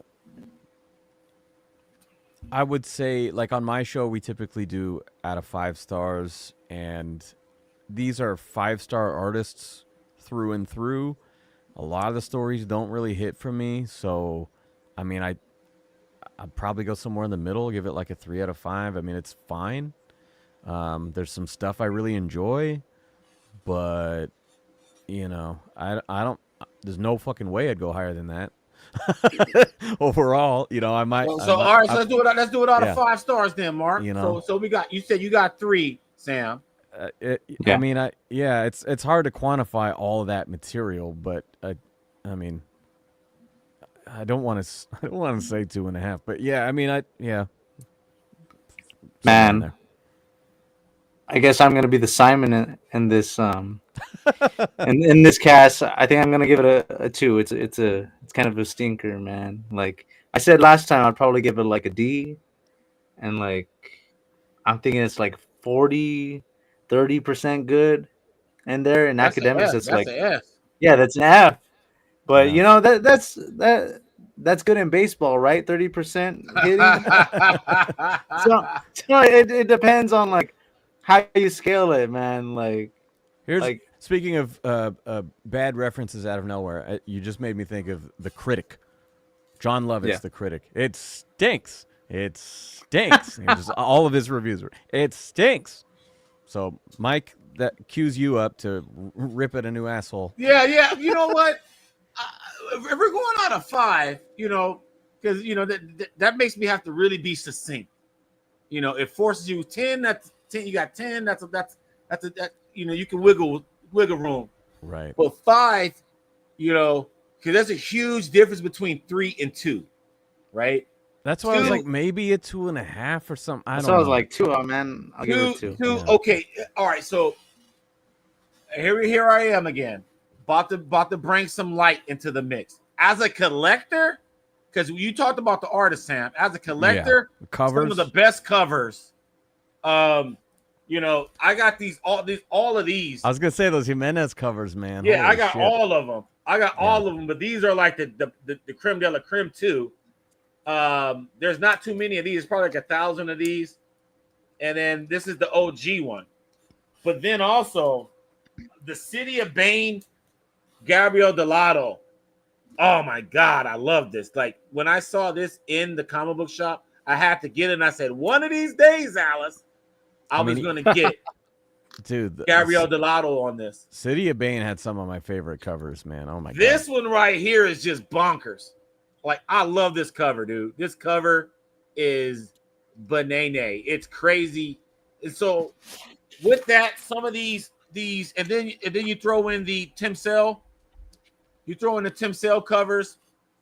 Yeah. Then I'm thinking, okay, I'm gonna have to go with Sam and give it a 3. I gotta give it a 3 because of the there's the reader half, there's the collector half. I get Batman's in my pool, so I get Batman regardless. It's kind of like my blind buy.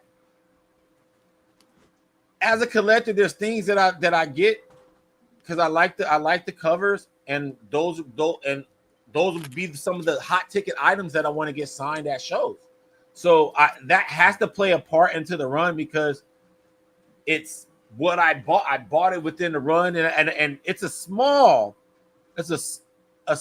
aspect of it. But then when I go back to the beginning, I have to say from issue 1 to 25 or 24, I should say. Yeah. I had fun. That was my favorite time of the whole run. And then I would say this too.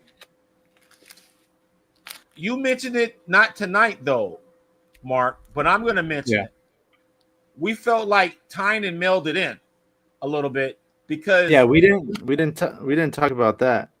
Yeah, well, we felt like he mailed it in a little bit. Well, mainly because Tom King was abruptly let go, and so he was kind of thrown in the fray, and it kind of felt that way. We talked. He brought up. Did I bring that? Here it is. Yeah, Miracle Molly. I thought that the Miracle Molly stuff, the Fear State stuff, as you said before, Sam, it felt like too event driven, too event money grab, money chase. Miracle Molly, when will we see her again? When Tiny comes back, or was she just some character that he made? You know what I mean? So like, well, and also like speaking of Fear State, I mentioned Tom Taylor taking over Nightwing, right? And we get this amazing first volume of that. But then they have to fucking derail everything for Fear State before they can get back to the fucking small story that they were setting up. So it's like, God damn it. Like, can you stop with these big crossovers? Like, right. I don't want to say no one, but my instinct is like, no one cares about this. Like, let us continue what we've been building here, you know? Yeah, I'm a big proponent of in the regular title, regular character title, like the adventures should be there. There doesn't need to be these. There should be storylines, and that's the event. You don't need to like make these all these gimmicks to garner interest. The interest comes in when you have good writing, good art, and that good working relationship between those parties. That's when you get good stuff. I felt like there was a lot of things going on. The pandemic being a big factor, we have to throw that in there. The pandemic was a big factor. Tom King being let go and not being able to do his full 100 issues was a big factor. But Which then, I mean, kinda though. Also, kinda, because I mean, he didn't get necessarily let go. They moved him to Batman Catwoman. So, like, in a way, he didn't get to resolve his 100, but he also kinda does. So, I think he had to change a little bit of it because, like, feel like it didn't feel like once you read like the Batman Catwoman, it didn't feel like it was continuing the story. It didn't feel like it was the pages of Batman. But I also feel like Tom King's run didn't feel like the pages of Batman either after issue 24. It felt like it was that should have been. I felt like that should have been Detective Comics, and what Tynion was doing should have been Batman. I felt what Peter Tomasi was doing in Detective Comics should have been Batman, and what Tom King was doing should have been in Detective Comics, because usually they experiment and do little things like that with Detective Comics over the years, versus they keep Batman energetic, high pace, and I felt like there was no energy in Tom King's run. But I have to say something about Chip Zdarsky though, because we barely talked about him. And I say, like, say what you will, I felt like his run was probably more entertaining for me than most of Tom King's run. After issue 24, definitely I felt Zdarsky's was better. I felt Zdarsky's was better than Tynion's run as well. And I know SEG didn't like Batman flying, landing from space, but I was just like, damn it, finally Batman did something cool. You know what I mean? Like, dude, when was the last time you saw Batman do something really cool in this whole run? What, when he was on top of the airplane in issue 1? That was it. That was it, dude. Like, come on. So issue 1, this dude surfing on an airplane, and then finally Chip Zdarsky finally gets him to do some stuff. And then I got mixed feelings about Failsafe, but it was mostly good. I just felt that it was kind of a rip off of Tower of Babel a little bit, and then throw in Grant Morrison. It was like Grant Morrison, Batman, and Mark Waid, Tower of Babel, had a baby, and then Failsafe. That was okay, but I did like the multiversal story. I did like that culminated into Batman 900. I did like that. I like the fact that they tied in, what's his name, Mr. Terrific, the Holt discs, and why'd you bring up hey, somebody might, I have the comic right here, I wasn't going to say anything. Well, that was a cool moment, though. You got to admit. I got him right here, man. That was a cool moment, but anyway, I thought that the after the Failsafe was cool. The whole multiverse thing, and I know DC was toying a lot with multiverse stuff across the whole line, and so everybody had a little multiverse story during that time. But I thought it was cool, the Joker, and then him interacting with Batman Beyond for the first time, interacting with Batman 89 and all. Like, I thought the Batman 900 or Batman 135 issue was fun, and so I wasn't mad at Chip Zdarsky. I felt like Chip should have followed Tom King, and then Tynion. I could have dealt without the Tynion stuff. No, I take that back. The Joker War stuff for the variants. After the variants died down, I was good. Like, after the designer variants, I was like, okay, I'm good. What is this? And then once I started reading it, I'm like, ah. And then the other part with the magistrate and all that, I wasn't really feeling that.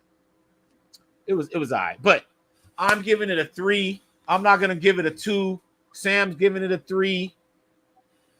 Overall, like I said, I'm a fellow Bat fan addict as well, Sam. So I still got Batman in my pool, and I'm excited about Batman, the renumbering. I hope that Matt Fraction I just added it again for this. Yeah, so this is not gonna change anything about my feelings about Batman. What's up, Mark?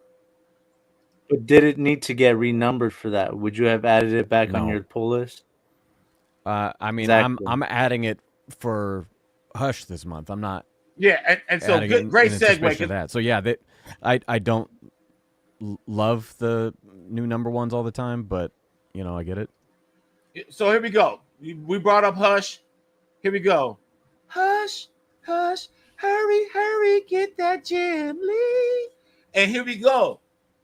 Hush 2 is coming out in a couple weeks. I believe what's that, the 26th, Mark? When you gonna see Jim Lee? WonderCon? No. Oh, the store signing he's doing? Yes. My calendar real quick. Yeah, when is that? When is that Hush? The 26th.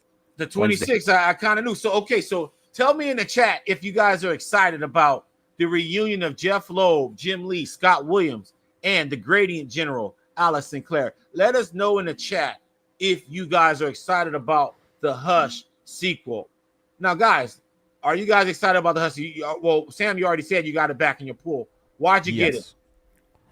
Because I don't want it spoiled for me.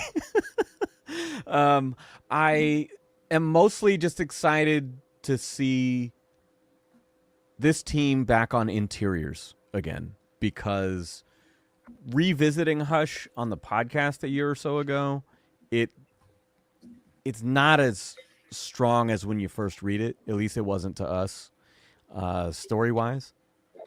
But it is a beautiful book, and it's a book that I've bought, I don't know, probably 3 times, plus the singles. It's like I bought some of my favorite covers to get them quadruple signed, and then I had the trade paperback, and then the hardcover. Oh, and now I got the absolute. So like it's definitely a book that I cherish, but mostly for the visuals. And I'm curious if I even asked Alex about this, and he, obviously you can't really say much, but I am curious if they're going to reference the actual sequel, which was Heart of Hush by Paul Dini, right? Or what? Well, yeah, and what Southern Comic Geek is saying, hope it's not a rerun of the old Hush. Like, I feel Dark Victory is better than The Long Halloween.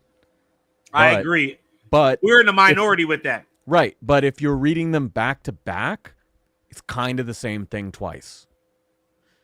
So I see the concern with that question, of like, well, none of us really know what we're in store for here. But I will say, Jeff has still been doing great work. So I hope for the best, but I think at this age now, pushing 40, I don't really get excited the way I used to about stuff, because that creates expectations, and then I might be disappointed with things. It's more just like, oh, that's cool. I'm interested in that. We'll see where it goes. But I'm not like, oh, fuck yeah. It's like, because then I'm tainting my own experience by doing that. Mark, Hush too, man. What's your feelings? So I'm not the only one that feels like that. I feel like that the first Hush, the story's not that strong. I feel like, yeah, the Jim Lee's artwork is cool. You got to see him do all the villains and everything. Probably the high point is like seeing Jason Todd come back, and then it's revealed that's Clayface. And then that gets built on later on in like Judd Winnick's run, and that becomes something cool. But that's really the biggest thing you could credit it for is bringing the Red Hood into continuity, Yeah, otherwise it's like its big thing is it brought a new character that has a cool design, like, and then the story's not really impactful. I kind of feel the same thing. I kind of feel the same thing about Long Halloween. I feel like it's just like a bunch of cameos of different Batman villains and Right. everything. Like Long Halloween, the setting's cool and everything. Like the mobsters, the Falcones, and then it's a murder mystery, and then it's based on the holidays, and there's the Hannibal Lecter character of Calendar Man. Hmm. But other than that, like it's just like this month we're doing this villain, we're doing this villain, and then Hush is this issue we're doing this villain, we're doing this villain. Yes. Kind of the same thing, you know? Yeah, that was my feeling in rereading it too. Of like, oh, we're doing this again, right? Because Yeah. it's sort of I hope it's uh, not that. red herring, red herring, red herring, red herring, red herring, and here it is. You know. So pretty much you agree with Southern Comic Geek that you hope Hush 2 is not a repeat. Now me, okay. I hope not. Okay, so we're still talking about Volume 3 because Hush 2 is a part of this. Okay.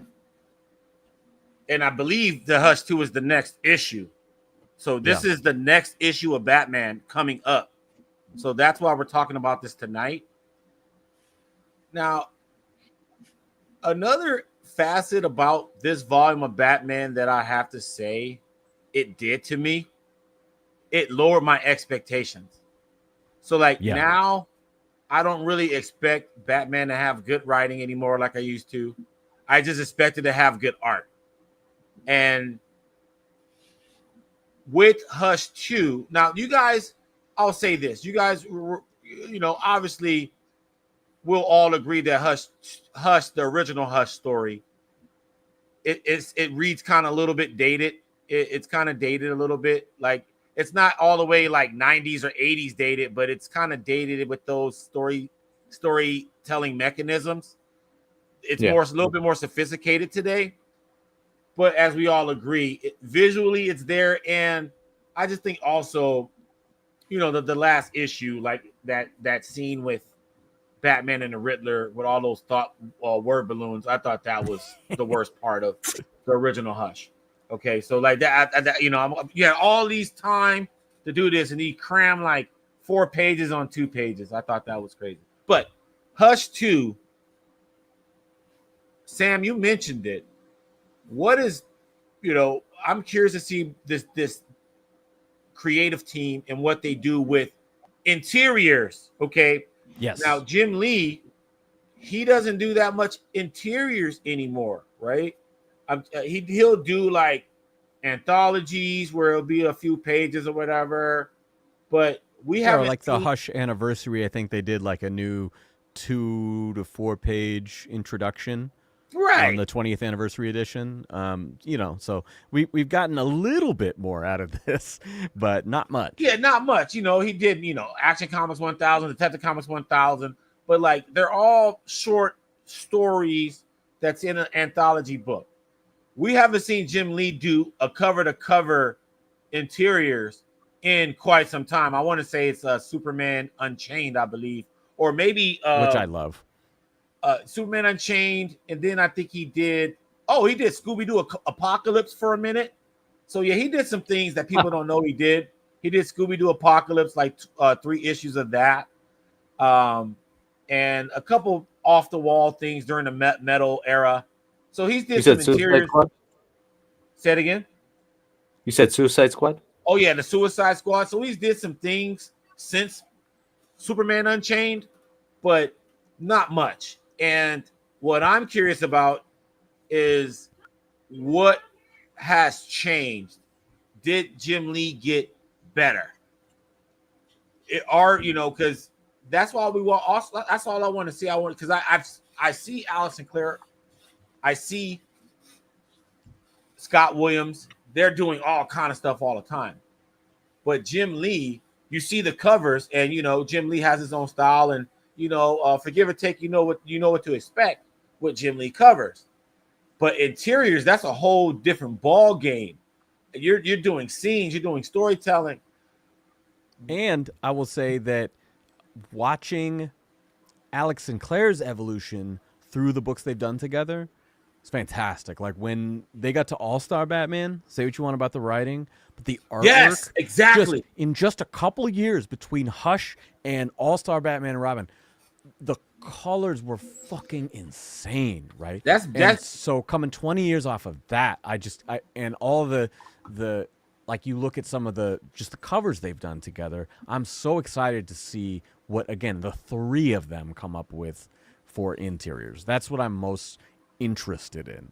100%. The All-Star Batman and Robin, dude, we're kindred spirits. I feel that that's Jim Lee's best work on DC. It's just that the story didn't end, but the story was kind of weird. But everything, like Green Lantern scene, like there was so much cool stuff that came out of that. I thought that was Jim Lee's best DC stuff. It's better than Hush. It's better than, like, it's great. And so I'm curious to see where this goes. Are we going to see that level? That's what I want to see. I'm eager to see if this Hush sequel is going to be on All-Star Batman and Robin's art level, because I mean, remember the gatefold?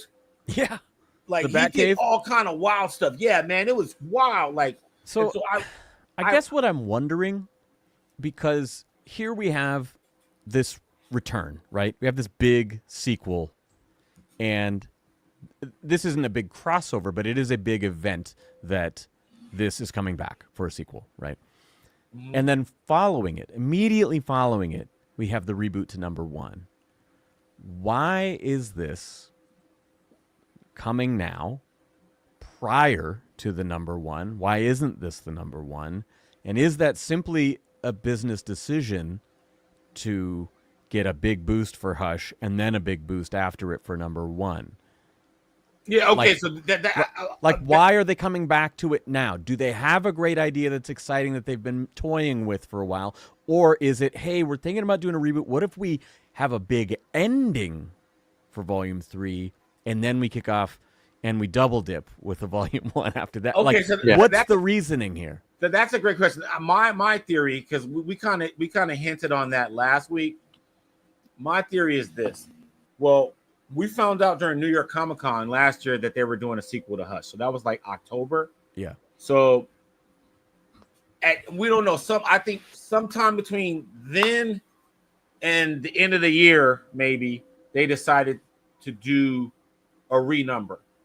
And I was shocked that when they announced the Hush, I was shocked that they didn't renumber that, like you said, because I thought that was going to be a renumbering, right?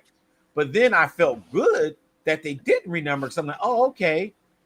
This is their opportunity to keep this going, and this is just a big splash play to get people interested in Batman, right? After Chip Zdarsky and Jorge, right? But then they renumber.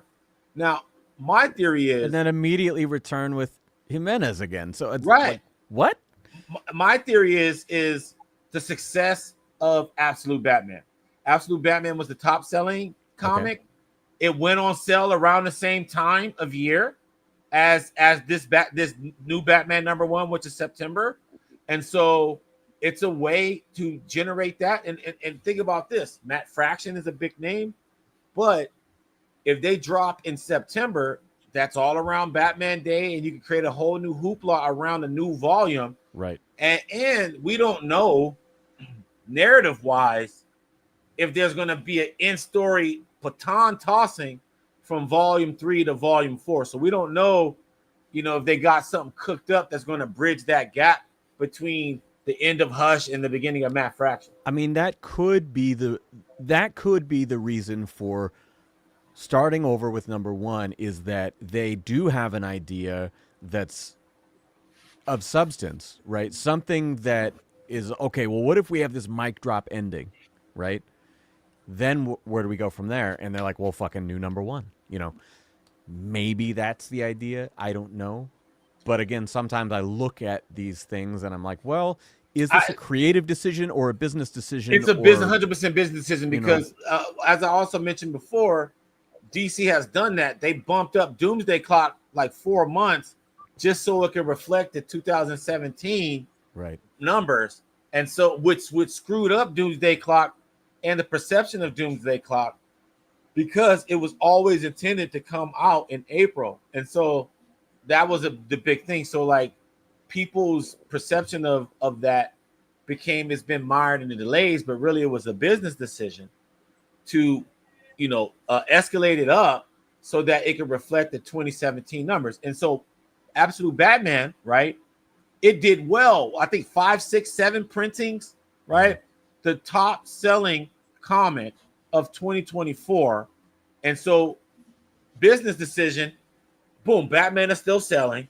Okay. So how can we package Batman and make it sound fresh again to get people to make so that we can manufacture another top selling comic for 2025. So I think they're trying to engineer that. If not Hush, because Hush already got 400,000 copies already, and it hasn't even dropped yet. Yeah. So it's either going to be Hush that's going to be the top or the next one. So they're just padding stats right now. It's kind of smart. So like they can go on because put it this way, man. Jim Lee runs a cult. He's a cult leader. You guys got to go on the dark web and find all about Jim Lee's cult. I'm joking, guys. Yeah. I'm a member. We all are, man. I think the big clue is in the name, man. We're asking if it's a passion project or if it's just a gimmick. Like, man, it's called Hush 2. Like Hush 2 Electric Boogaloo, the original sequel was like. Jim has been commenting. He's been replying to people's comments. And I saw him numerous times on the same thread. People were like, why didn't you spell it HU2H instead of, like that? That would make way more sense, right? Than instead of H2SH, right? Like 2 doesn't look like a U, it looks like an S. Come on. And he replied to numerous people, well, because HU2H, HU3H, etc. So I'm going, well, wait, so now is this going to be a trilogy? Do you have a second one already in mind? You would not, as the president of DC, make public comments like that repeatedly if you didn't probably already have a third one up the sleeve, at least in development. Yeah. Right. So then I'm going, all right, if that exists, why put a new number 1 in between them? That is another weird layer of all of this. Like, are they connected or not? So yeah, very strange to me. I think Jim Lee's going to be a seller. So all 6 issues of Hush are going to be top sellers because it's Jim Lee, and we don't know when this is going to happen again. So you have that, and then I think, what do you do after that, right? It could be a big drop off. Like after there was a big vacuum at DC after Blackest Night. Brightest Day, people bought a little bit of it, but it kind of fizzled out. People were done with it. And so I think doing that renumbering and then bringing Jorge back, like I know you had your feelings about it, Mark, but I actually like it because it brings that stability of him saying like, look, I'm the Batman guy. I'm going to be the Batman guy for a while. And I also feel that he didn't really he got a chance to flex, but like he had to work with all these different writers.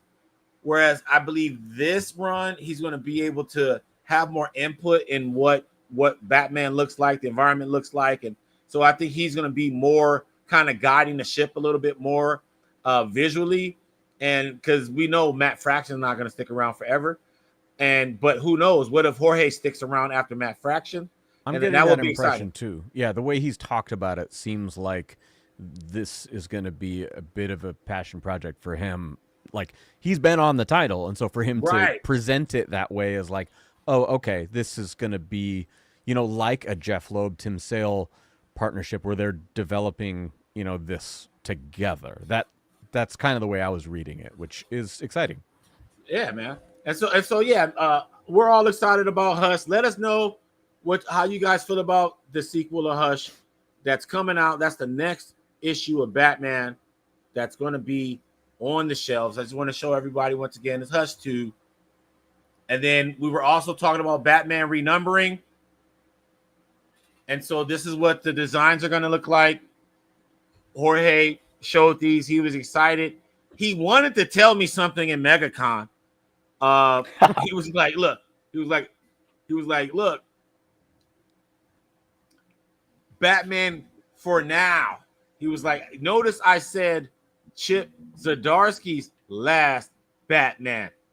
All right. Right. He's like, I'm doing Superman, but notice I said Chip last Batman. I was like, okay. And then like I think that later that week, it wasn't at MegaCon. They didn't announce it. It was like later. It was like either later that week or a week later or something like that. They announced the renumbering of Batman, and so I was like, oh, that's what he was saying. I think this cover is badass right here. I like it. The one on the left. The blue bat's cool. I like them I'm both. totally copping this. I'm not mad at this design, and that's the other thing that we didn't mention, but Jorge did a lot of Batman suits in this run, volume 3. He had all kind of crazy suits for Batman. You know, the we didn't Zuranars, talk about it all was the fucking rebooth, the rebirth suit. the Finch one. Yeah, which I think was actually a Capullo design with the purple trim and like under the cape and all that stuff. Yeah. I really like that, especially how Eddie Barrows drew it. Yeah, I thought the beginning of Rebirth started off strong. It felt familiar. I felt like I was reading DC again. I had no issues with it. It wasn't until we got kind of into the metal era that's when things kind of started to splinter off and go into. I didn't know what was going on anymore after that, and it's still kind of that way now. But there's the bright spot. So to put a button on this, I gotta say, now that I'm thinking about it, yeah, I think 3 is a good rating for the volume for me because I love the cover so much. There were so many good covers, and this is the variant cover era, and this Rebirth kind of ushered in that. And I want to, as I shift gears to the third topic, and this is what I'm saying, like variants. Yeah. Right? Like this was like the advent of retailer variants. This is a Michael Turner variant, right? Jeez. Michael Turner been deceased by the time this came out, right? But this is a retailer variant. This is the same cover, retailer variant, but obviously this is just with Michael Turner's pencils. And this is when this era, DC, it was the tail end of New 52. They started doing a lot of retailer variants. Now they have retailer variants all the time. Yeah. But like Batman #1, there's a ton of retailer variants. There's a Libra Mayo cover. There's so many. There's a Jim Lee. There's a Jim Lee right here. Jim Lee. Yeah. I'm gonna blow it up so people can see this one.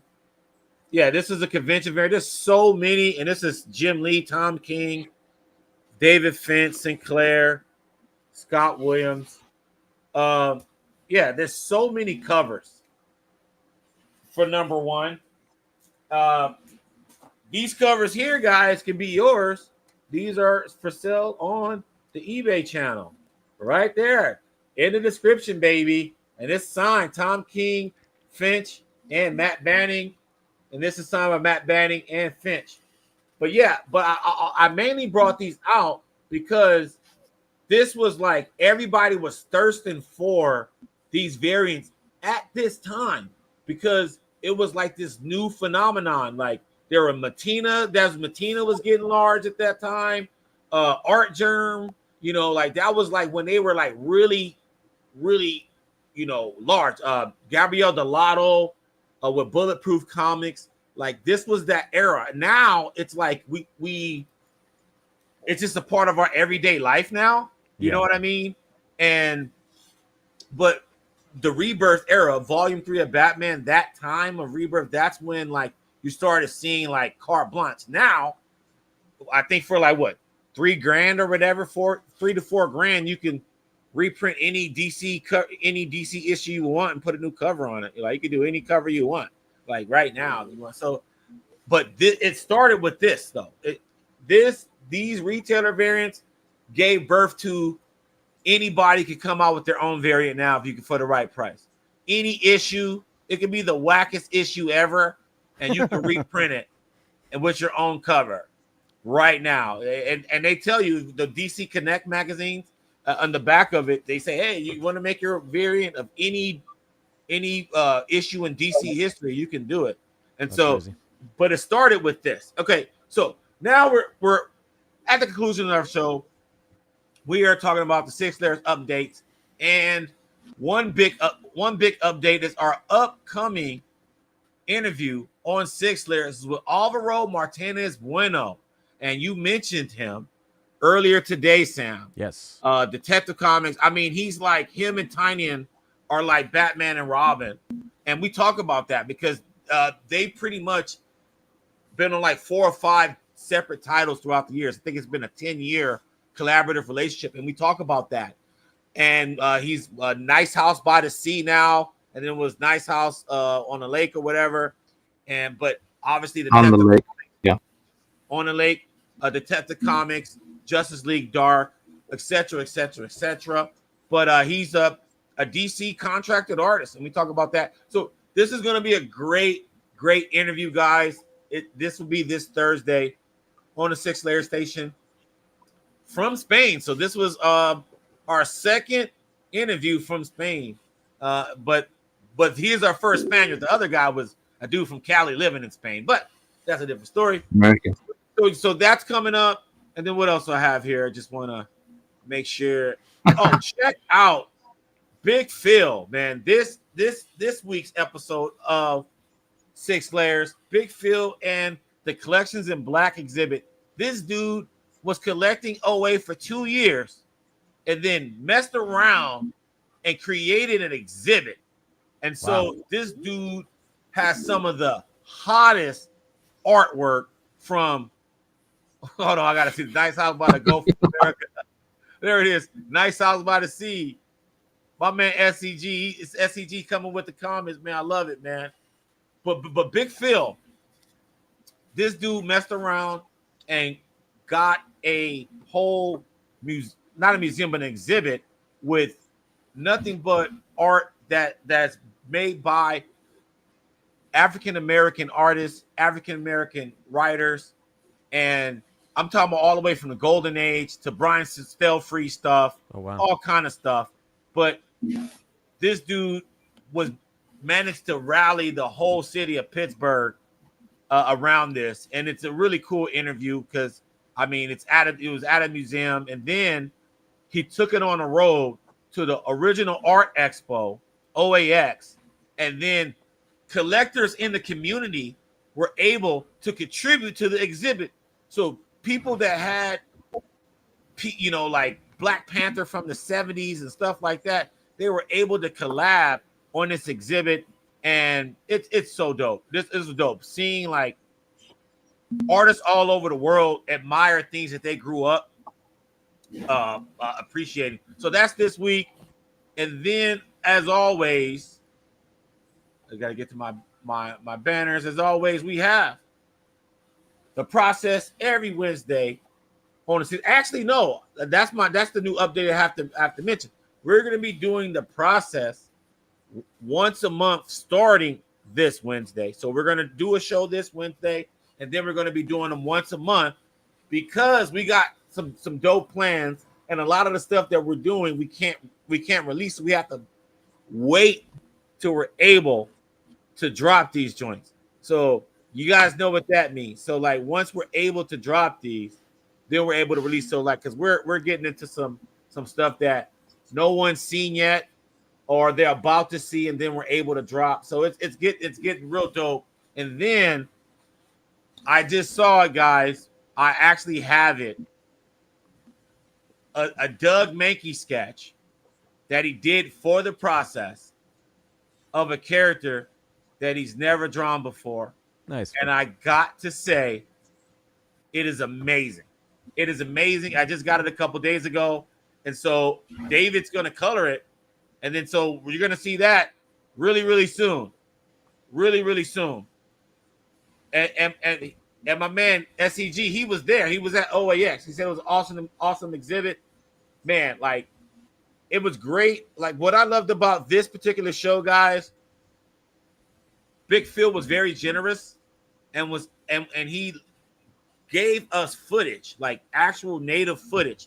And so I was able to use stuff directly from the source versus having to take stuff from Google and stuff. And so sometimes my quality looks kind of fugazi because I have to like get stuff from the internet. You know what I mean? And it's a jungle out there. But when you get stuff directly from the source, man, woo, it looks good. So that episode looks great. Check it out, man, because it's all native footage and it looks crispy as hell, man. So I'm really proud of that one. But yeah, that's it. Oh, Do you mind? No, oh yeah.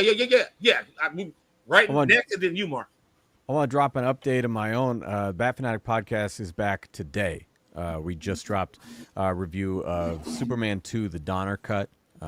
This is our third now in the series of Christopher Reeve Superman films, and then we'll be diving right back into comic books with Batman Year 2 after that. So, yeah, check us out. We flip-flop between comics and movies and stuff, but yeah, Superman 2, Donner Cut, out today.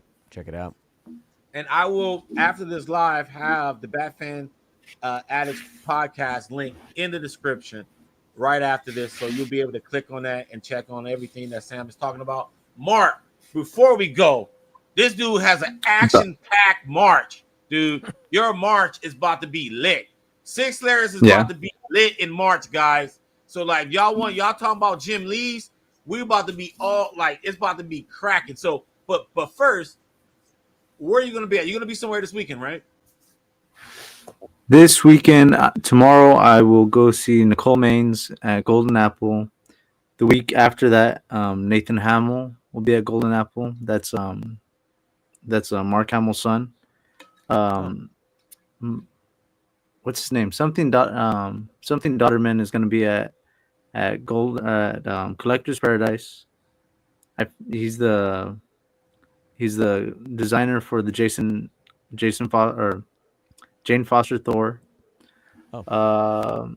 Jim Lee, same day as Jeremy Adams, will be at Golden Apple. That's the later signing. He will first be at Collector's Paradise. Those tickets have sold out. In North Hollywood. In North Hollywood, if you're trying to get there, so you still have a chance at Golden Apple. And Rob Liefeld will be at Golden Apple also. I forgot what day that he will be at. So my man Mark's gonna be in them streets. So be on the lookout on the Sig Slayers Station and Stash Wars Comics Instagram to see some on the scene interviews from Golden Apple and elsewhere. Maybe even Collector's Paradise. Maybe we might snipe a Jim Lee. Who knows? We'll definitely get some footage from over there. But and then we're gonna be talking about WonderCon because that's kind of all that blur. It's all after this weekend. It's all a blur because you're gonna be ripping and running, and then boom, the Jim Lee, and then right after that weekend is WonderCon, and then Jim Lee's gonna be there. Todd McFarlane's gonna be there, amongst others, and we still haven't gotten the full artist alley because we don't know who Comic Sketch Art is bringing. We haven't gotten that list yet, so we do have an artist alley list posted for WonderCon, but it's like it's not really what it's going to reflect when you're there, and so we like to know what's going on, and so we're going to definitely unpack WonderCon next week. Okay, we're going to talk about WonderCon next week more in depth because I'm really scrounging around trying to get that artist alley list for us so we know like what to expect, and then as always we'll go over the signature price guide. And man, I'm excited about Hush too, not just for the story and the interiors, but I'm also excited for these events. They're going to be at these comic book shops coming up. So all the hype swirling around Hush 2, I'm kind of more excited about that than the actual book. But then, holla at your boys, guys. We're going to have some Jim Lee SIGs. So we're going to have some Jim Lee SIGs on deck, okay? So just know what's up, and we'll be talking about how you can get some Jim Lee SIGs from us on some Hushes very, very soon. But until then, guys, please subscribe. So if you hopped in on the channel, please subscribe to the Sig Slayers Station. Like this video, please. A shout out to Southern Comic Geek for commenting and being in the chat, man. And then one last announcement. Speaking of Jim Lee, we have a giveaway. Okay, so all you have to do is very simple to get this dope ass Jim Lee Hex comic book collector's backpack. All you really have to do is just subscribe to the Sig Slayers Station, the Signature King, and Southern Comic Geek. It's very, very simple. All you gotta do is subscribe to these 3 channels that you see at the bottom, okay? And then go to our channel, and there's a video on the Sig Slayers Station called Stash Wars Live, where you can type in hashtag Jim Lee, and then if you get more entries if you go on the Signature Kings station and do a hashtag Jim Lee, and Southern Comic Geeks station and do a hashtag Jim Lee. You get more entries so that you could win this awesome backpack. And it's dope. It's ready made for Six Land. Just to let you guys know, we had homies that used to make these backpacks like this on our own, line it up with cardboard and stuff like that. And then Jim Lee, you know, he mess around and make one. So these will definitely have you con ready. Mark, you know me. This is all I use at my cons. Like, no sponsor, no nothing. I fucking love that bag. Okay, so you hear from Sammy right here. I got to end with this IG comment. Mark rocking the Asher Roth crew neck. Asher Roth. Who said that? A cat named Trash Tone on IG. That's the fucking Belushi, man. That's my homie. Yeah. Yeah, I was like, Belushi, man. That. But hey, guys, Sam, thank you for joining us. Mark, as always, thank you. Stay tuned. Come back next week for another episode of Stash Wars Live. But until then, guys, please subscribe. We are out. Look at that. Peace.